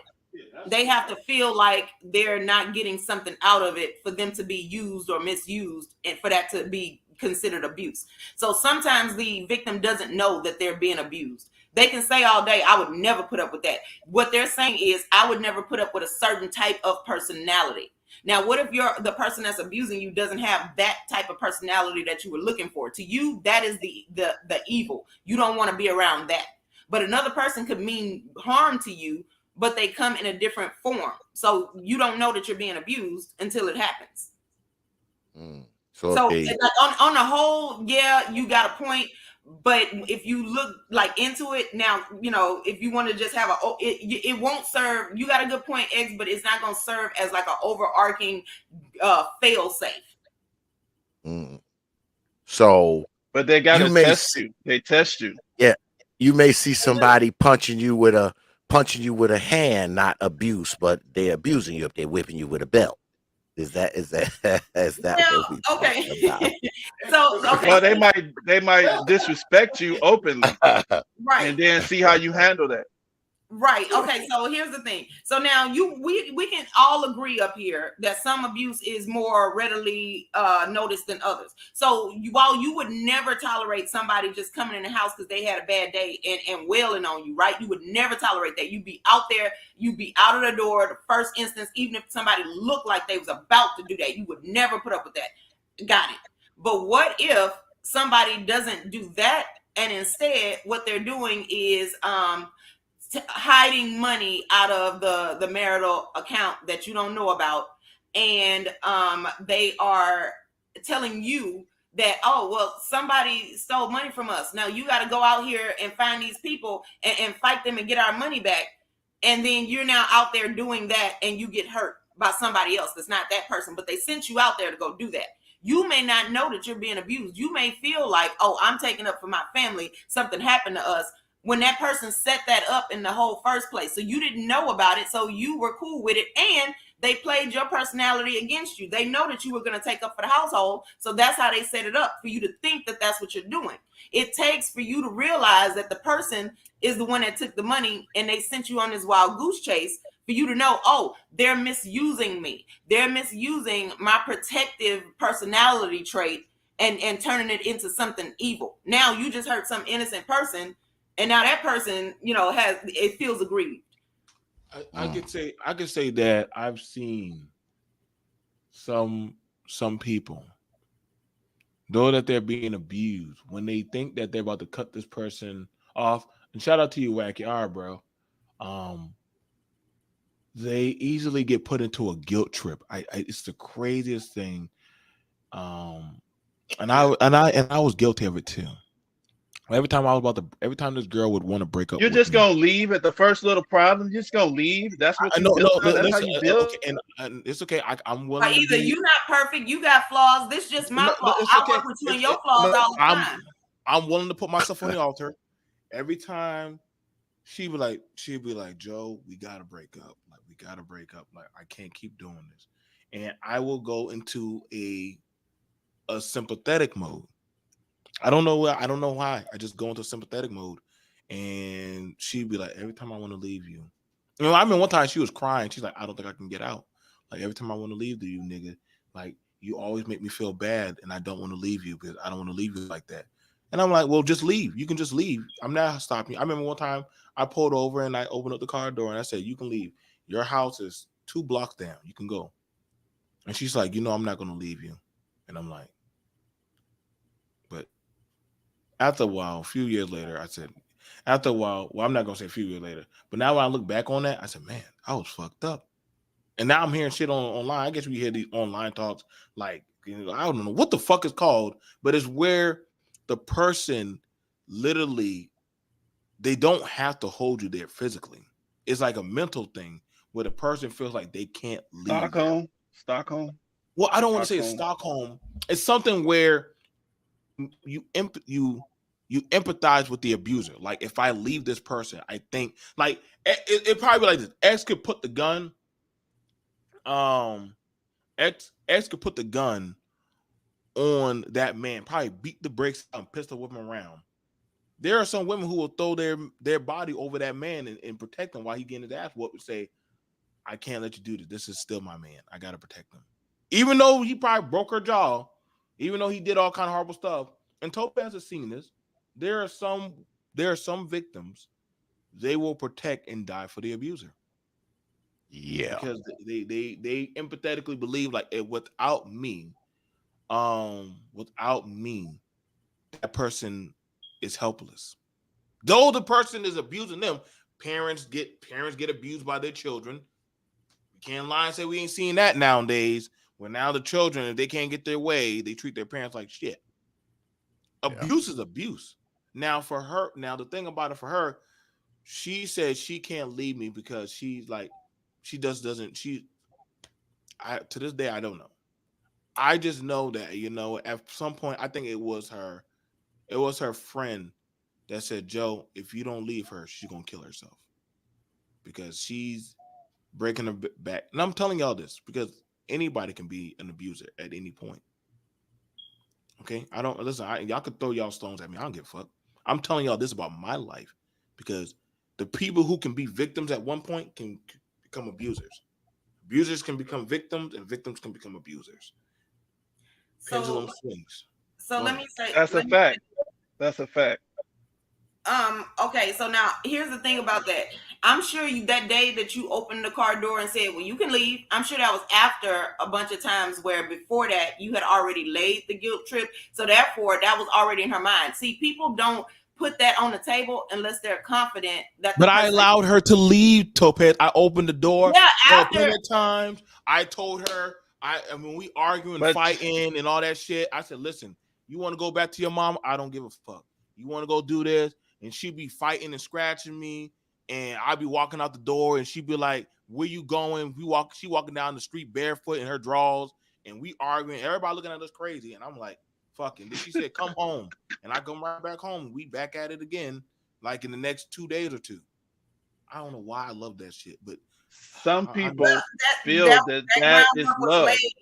That groundwork was laid from somewhere because, see, most people like to think, okay, well, if something is not working for me and I'm unhappy, I would not stay. So other people wouldn't stay in something. She manipulated me. Can we say she manipulated me also?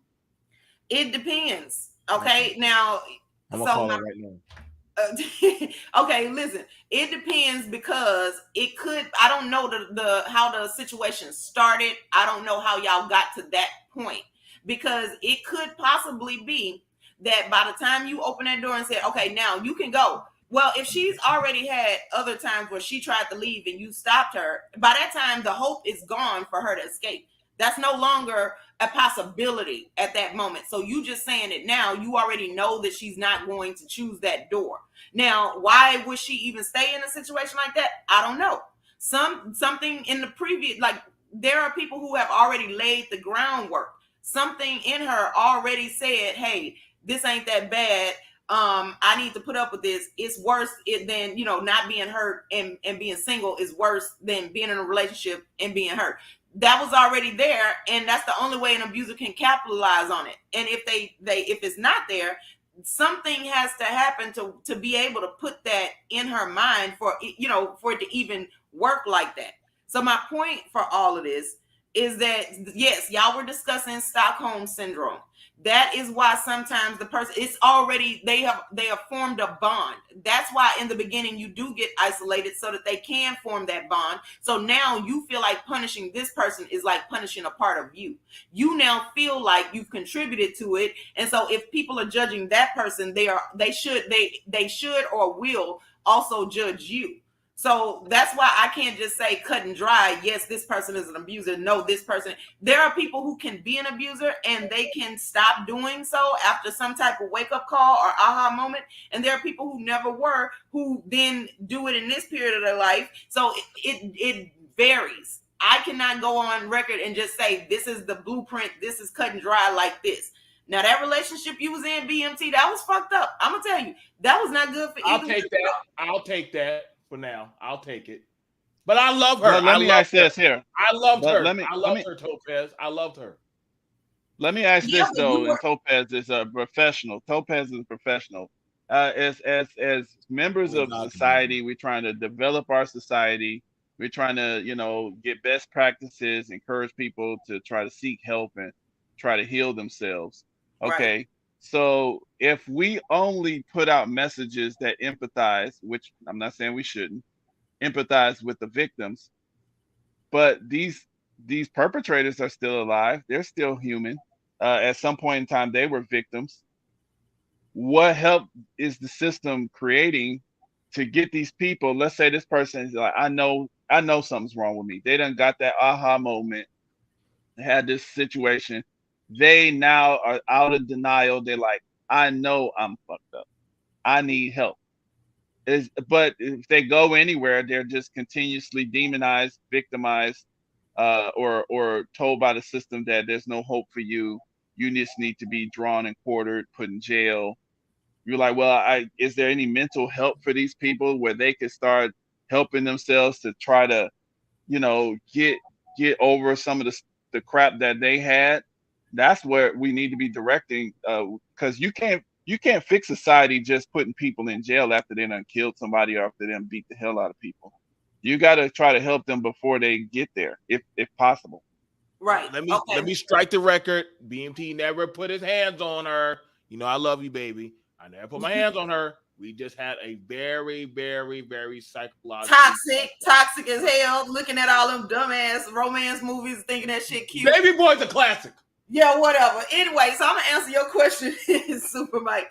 Okay, so here's the thing. Yes, you are correct. Jail is not the only answer. You need to do more than that. Okay, there are programs. One such for at least physical perpetrators is the Batterers Intervention Program, and that's exactly what it does. Now, here is what I am going to disagree on. Right, society itself doesn't need to coddle the perpetrator. Yes, there is the possibility that they could have been the victim at one point, and during the time where they lived, maybe there was no way for them to get help, and so they ended up, because not everybody who's abused goes on to become a perpetrator. Okay, just for the record, we're just going to say half and half. So the 50% that go on to not be a perpetrator, they sometimes become advocates against it for that same reason. It's the motivation. So the personality trait determines whether you're going to say, okay, well, nobody cared when it happened to me, so I'm going to do it. It must be okay. Versus you, somebody that says it's never okay and nobody helped me, so I'm going to help other people.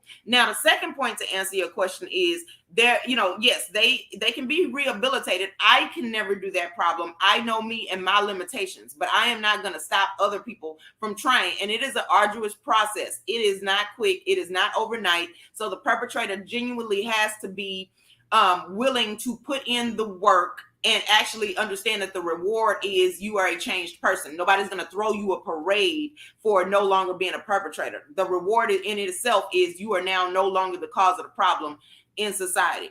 So what the society is doing is a behavioral modification technique. Okay, that is called extinction. If you are a problem in society, we're not going to coddle you. We're not going to ask you why you're doing it. That's not our problem. What we're going to do is go over to the victim and make sure they're whole. When you realize that nobody's going to come and pat you on the back and high five you for being a better person and playing somebody else before you got played, then that means you now have the motivation to go out and change yourself. And once you do that, then we can say, okay, yes, now we recognize your change. But before that, we're not going to put any narratives out there that would ever, but we shouldn't. I will say this is in an ideal world. This is what can help. But what if I can't do it without her? What if I can't do it without her? If I feel like, not that I ever said that, but I've seen sometimes where, if I can't have her, then I feel like I'll kill myself. So maybe that we do need each other to get through this Well, thing. so here's the thing. That's the equivalent of a child holding their breath until you do what it is that they say they want you to do. Okay. Now, either you're going to kill yourself or you're not. And here's why I say that.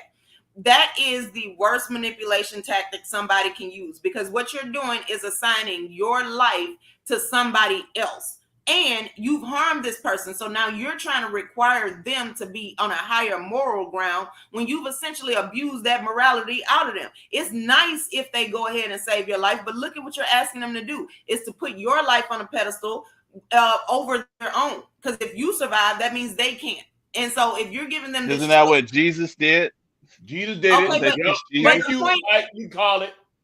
okay, so but the point of the message with Jesus, okay, if you actually understand what you're reading, is the point that it is very hard to always be doing and following and keeping all of those laws. That's why we have grace. So it's nice if somebody can do it, but you should not expect that everybody's going to be able to do that. You get as close as you can to that standard, and the things that you can't and you don't measure up, you accept and acknowledge that you did mess up. You take the responsibility and you try to make it right if possible. Okay, that's the point of that story. So now back to what I was saying, right?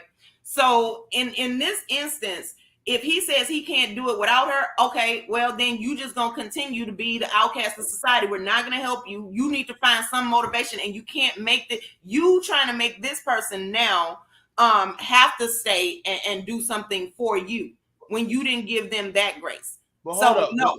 Hold on. All I'm saying was I wanted her to stay with me. And I told her that, listen, you can leave, but I promise you that all you're doing is you're hurting us. We have a family.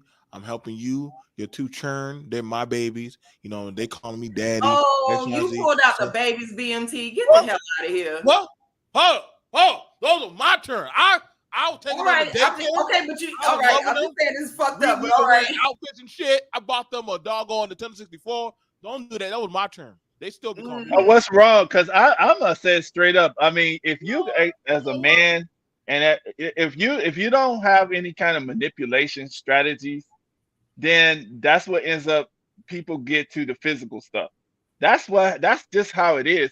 I'm just saying, now it's maybe not the best and the smartest people in the smartest situations, but I'm just saying, as standard, the way the world is right now, people going to have some sort of manipulation strategy, because you're going to have to be the victim. You're going to have some kind of strategy to get your way, and people do that.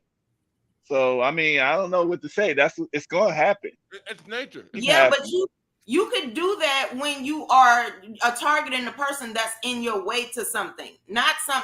See, my problem with this. Okay, that's how the world is. That you got to manipulate something to get ahead, right? Okay, so that would be like you going into a job interview and you padding your resume a little bit. And so, yeah, okay, is it wrong that you lied? Sure. But the means to an end, you got a job and you go to that job and you do what you're supposed to do. You don't look for, now that you got this job, that you're going to go in there and fuck up the whole company because you was mad from the first place that you wasn't the one that started the company and was getting rich. Okay. Way different. You don't go and now like flatten the tires on the janitor of the building because you're trying to get to the CEO and make him hurt and all that kind of shit. So the point is, if you're going to try to like manipulate people to get ahead, it needs to be the person that's standing in the way of what it is you're trying to achieve, not just some unsuspecting person because you didn't get what you wanted when you went out there in the world earlier today. Right. And it's like, to me, I feel like it's like this.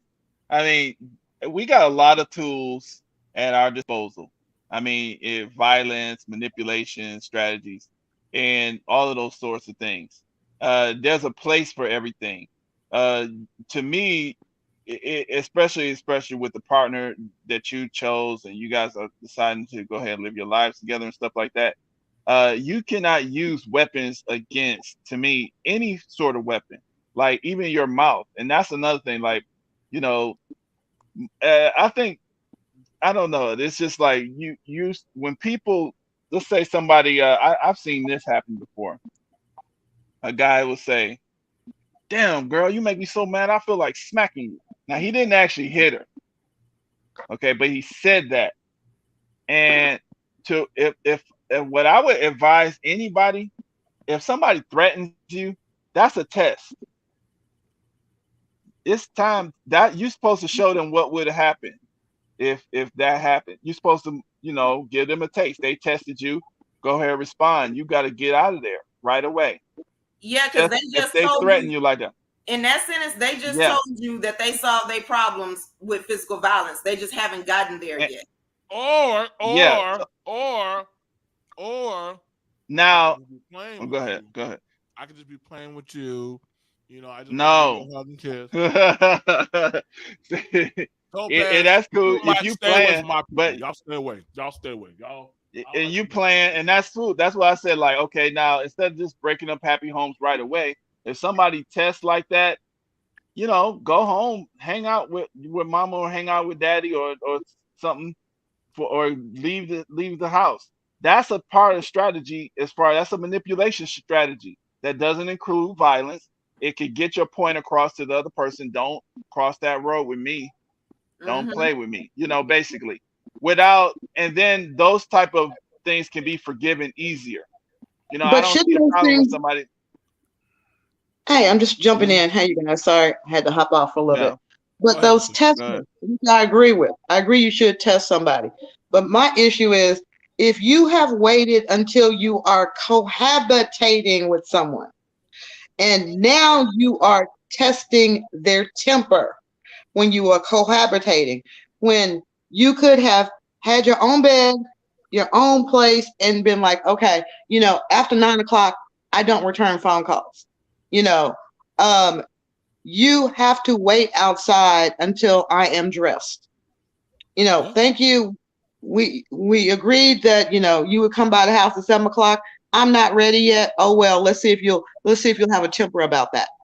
You test people on little things to Oh, see so how they that's react. good. That's good. Okay, that's Now good, hold up. and Now hold I up. think Now, that's good.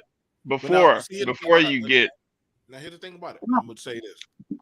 When I was dealing with her in the show, I said, "Listen, you don't like it, fine." I took her bag.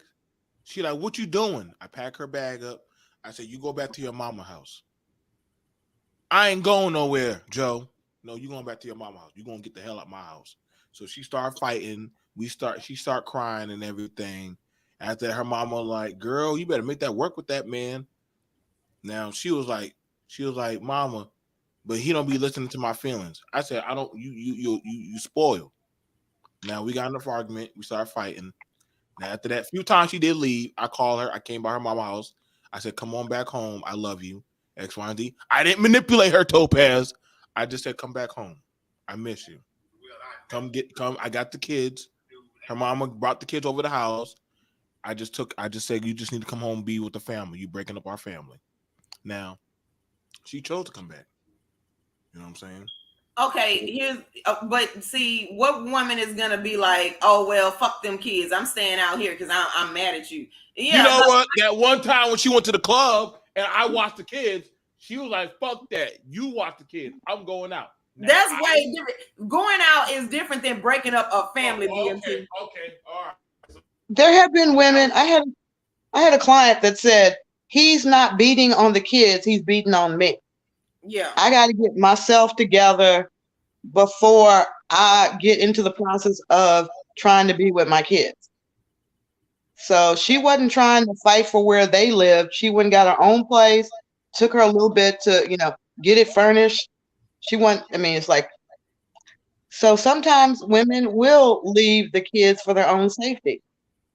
Now, I'd advise that, you better hope that you file for divorce first, because whoever has custody of those kids at the time, possession is 9/10 of the law. So take your time, plan it out. They do not show their, they don't come out right away slapping the shit out of you or hitting you. You will notice it a lot of from interviewing with clients, men and women, it starts in the bedroom. That little control thing starts in the bedroom. You know that once you get married, a lot of men are like, why do we got to do foreplay every damn time? Brothers? Am I lying? So what Well, you I mean, trying the to thing say to is, me, not lady? every What you time. trying You to don't have say, to. Lady Michelle, is that I shouldn't be slapping my wife on her ass when we having sex? I shouldn't be slapping her on her ass and having my hand on her throat. I shouldn't be doing none of that. X, I Um, think what we talking about here is consent. She's cool with it. Okay, so that is between the marital bed. Way different. Okay, now if one day she stand up and say, "I can't believe you, that hurt." Now you better sit down somewhere. That's the difference. okay. That whole like, let me try pulling her hair. I can understand running your fingers through the hair to see if it's real, but then, let me pull this shit. No. It starts with little things like that. Like if you complain about something, and people have a tendency to be passive aggressive before they get violent. So watch for the passive aggressive things that they do. And one of the easiest ways of doing it, women do stupid shit like, taking your toothbrush and cleaning the toilet out. Believe me, brothers, a lot. They Y'all do do not. that? Yes. Hell Common. no. That's like, okay, I am pissed Hell 101. no. What do I do? Yeah. You get that quiet joy. You're sitting up there knowing he's brushing his teeth. And he just, give me a kiss, baby. No, I haven't brushed my teeth yet. That's because they know you brushed your teeth from the toilet. I'm just pipping game, y'all. But there's manipulation and there's compromise. There's a thing where you say, in order to get what I want, let me give you something that I know that you want or you need. That's the way, the give and take in relationships. It's kind of like, if I do this, will you be willing to do that? Will you meet me halfway? You don't always have to get all of your way. She doesn't have to be spoiled, as Joe called it. You need to learn to. Why do you think she was spoiled, Joe? Because no other body ever told her no. She even told me that. She said nobody tells me no. Nobody tells No, me no. in And what context? No, Nah, in that's what true. context? I've seen a chick like that. I've dealt with chick like that. They get violent. They'll throw stuff at you. I'm Throw not. See, a dish at you just I because like you be her like spoiled. you go somewhere and they I didn't liked come her and they spoiled. throwing shit like crazy. She now only thing that kind of threw me out when she be calling me daddy and shit. I'm like, why you keep calling me daddy? How you so fucking Yeah, that's nasty. out that damn weird shit? But she like, well, I love my man. I'll do anything for him. But then listen, man, listen, she done did shit where she done try to hit me with the car. She done came to goddamn my job and shit, and then act a fucking fool. She done listen, bro. I ain't gonna lie, boy. It was a tit for tat type of shit. But there my black ass go, be right back in there in that room with her, sleeping and shacking it up and stuff, talking about I want to put a baby in her and all that crazy See, shit. essentially, you was one more person that never told her no. When she started throwing these tantrums and stuff like that, even if you do leave, I did, but Topaz. when you come back, it's just like saying it's okay. What happens is she learns, oh, I just got to let him go off and spend a night somewhere real quick, and then he'll be back. Don't worry about it. Exactly. She considers you pouting. She considers, oh, he's just having a temper tantrum. He's just pouting. He'll get Well, over it. okay, so let me ask you guys this here. I mean, see, I don't see a problem with that. Like, if you can deal with somebody's issue. Let's say she never been told no. She got a little.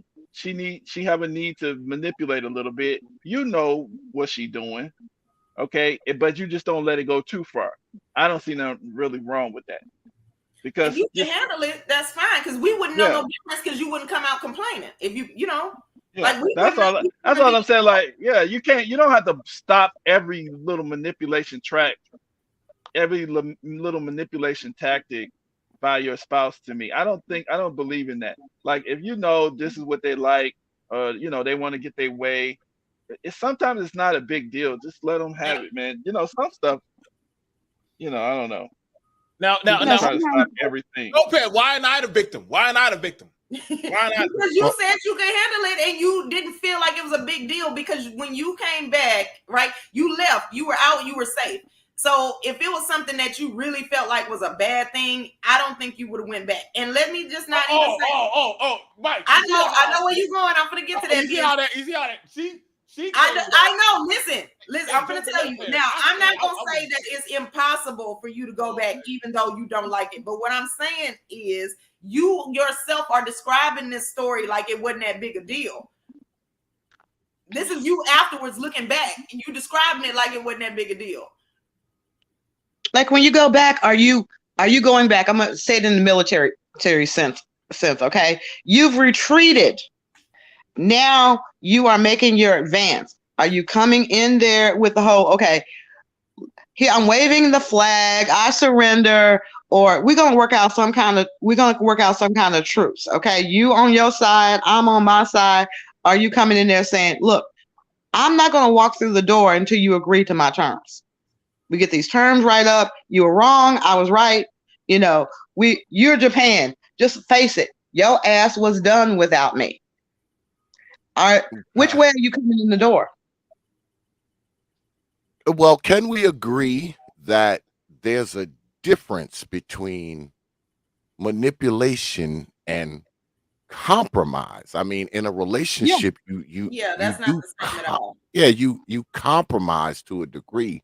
Especially you in a relationship, you marry. Because I know I compromise a lot of shit for my woman. Especially when it comes I to suffer my, it out for a lot of shit for women. they want to buy stupid shit and goddamn My it, feet gotta you, get you, done. My yeah, hair. you give her your damn bank card. You tell her to spend 200. She spend 350. That kind of bullshit. You compromise with some of that. And now me, I feel like I'm being abused when I say, hey, only spend 200 round here, woman. And I get the alert on my phone that she doesn't spend 350. I'm being abused. That is me being abused. Yeah, that's me being abused. God damn it! But brother BMT, I never get the credit card. I always get cash. I I always gotta get hop cash. up off of here, man. I appreciate you having me up, my brother. Peace, everybody, Lady Nichelle, brother Super Mike, and Lady Topaz. What y'all got going on down there today? I know y'all throwing down today. Yeah, actually, I'm about to get off here in a few minutes anyway because we're getting ready to go live. Okay. I'm gonna come down there and holler at y'all as well. Like I said, man, peace, everybody, man. Don't I see forget y'all about on the other 6 o'clock side, tonight. man.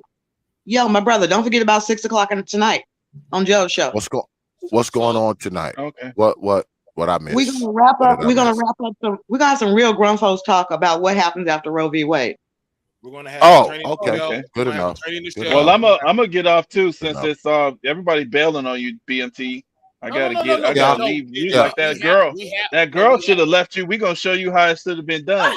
We're getting out the car. Yeah, well, I will stop by everybody place later, man. I'll see y'all good folks on the other side. Never. All right. Like Peace. I said, peace.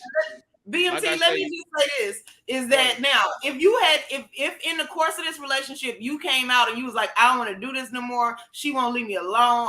Yes, you would be a victim. But now today, you're looking back on it like y'all both participated in it. You're not describing yourself as a victim. So that's the difference. You sound like a man that doesn't have any dick control, like your pussy will. I mean, break it down.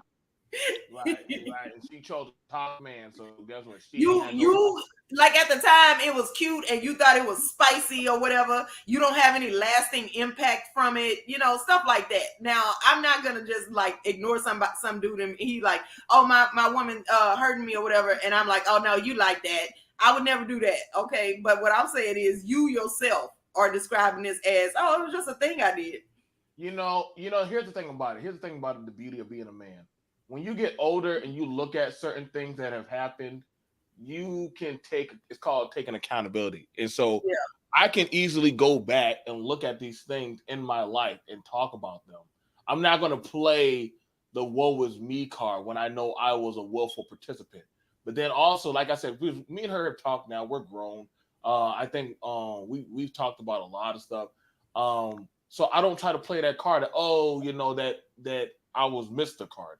Like I said, I knew what I mean, before there was words of toxic and all this other stupid shit, I knew what it was. I knew that, hey, you know what, that was my ride or die cheat.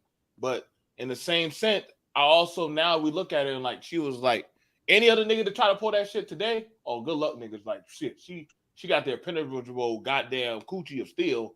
She gonna shut y'all to sit down in a heartbeat. Like if you ain't got no car, you ain't got no shit going for you, you ain't got no credit above 700. She ain't talking. She ain't fucking with y'all. I'm letting y'all know right now. Her standard wall went up too high. I don't think I could afford that shit. So, but again, it's a learning curve of learning to do better.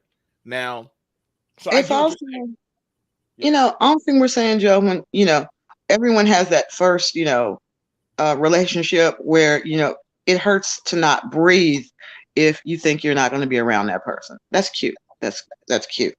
Um, in another world, it might have been, what you really needed to protect your woman from the raiders, the Vikings, the tribe, the warring tribes and stuff like that. You need to have that adrenaline rush to fight or flight when it came to your woman. Now we don't have that as much. And so men tend to, Lord help me, I won't go into what we're going to talk about tonight, but I did have a brother come on my page and say, it's not that easy for a man to pull out. Just like your relationship, you kept saying it wasn't that easy.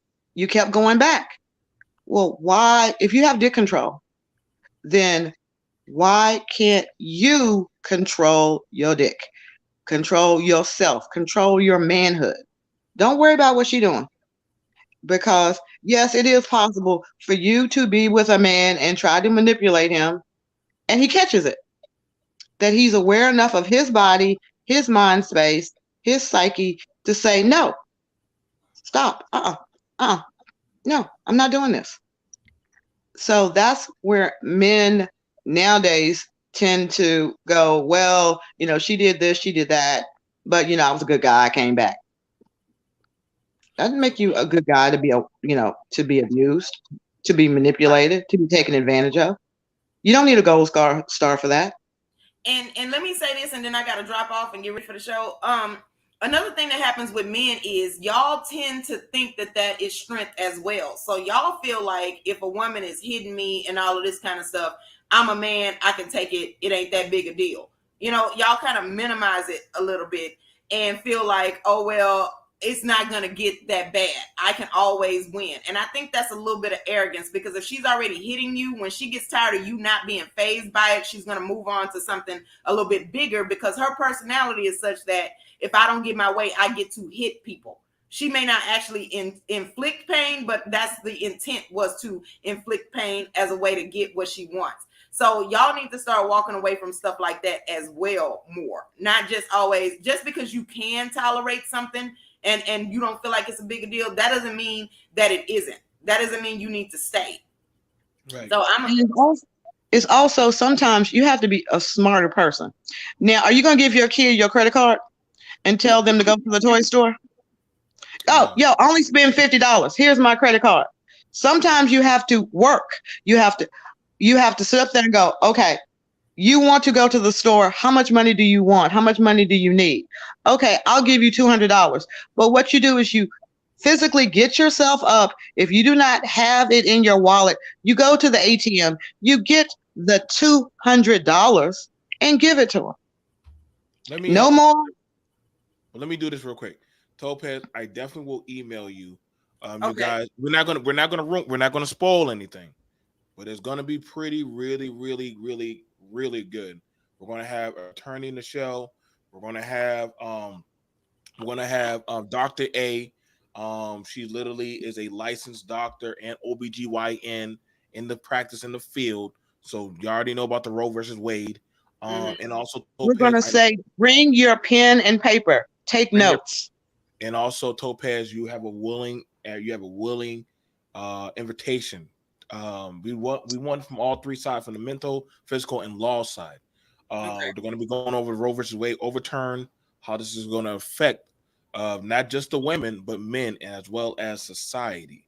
Everybody thinks that this is like the greatest win ever, and I'm like, okay, cool. So we're going to allow the conversation to happen. This is today. Yeah, it's going to be later on. It's going to be later on in the afternoon. It's going to be around 6 p.m. It's going to be 6 p.m. Eastern in the show. That's what we're doing, right? No, 6, hold Your up, time 6 p.m. Central Standard, and it'll 7 be p.m. Eastern. 7 p.m. Eastern. So we're gonna be doing that. So we Okay, already so have. I'm gonna be a little late. It's okay. It's okay. Okay. It's okay. So you guys, like I said, shout out to my brother Nick Taylor. Nick Taylor brings up a good point. You hit me, I hit you. You hit the floor unconscious. Our union is finished. They're on the spot. No arbitration, no explaining, no apologizing. Listen, y'all. Like I said, shout out to Nick Taylor. Y'all gotta check out his content. He covers over a lot of great topics and don't get enough flowers. Y'all make sure y'all head over to Topaz of the Talk, Attorney Michelle, Dr. A. We're going to be cutting into a hard conversation. We're going to be doing like at least, I think, 1 or 2 hours.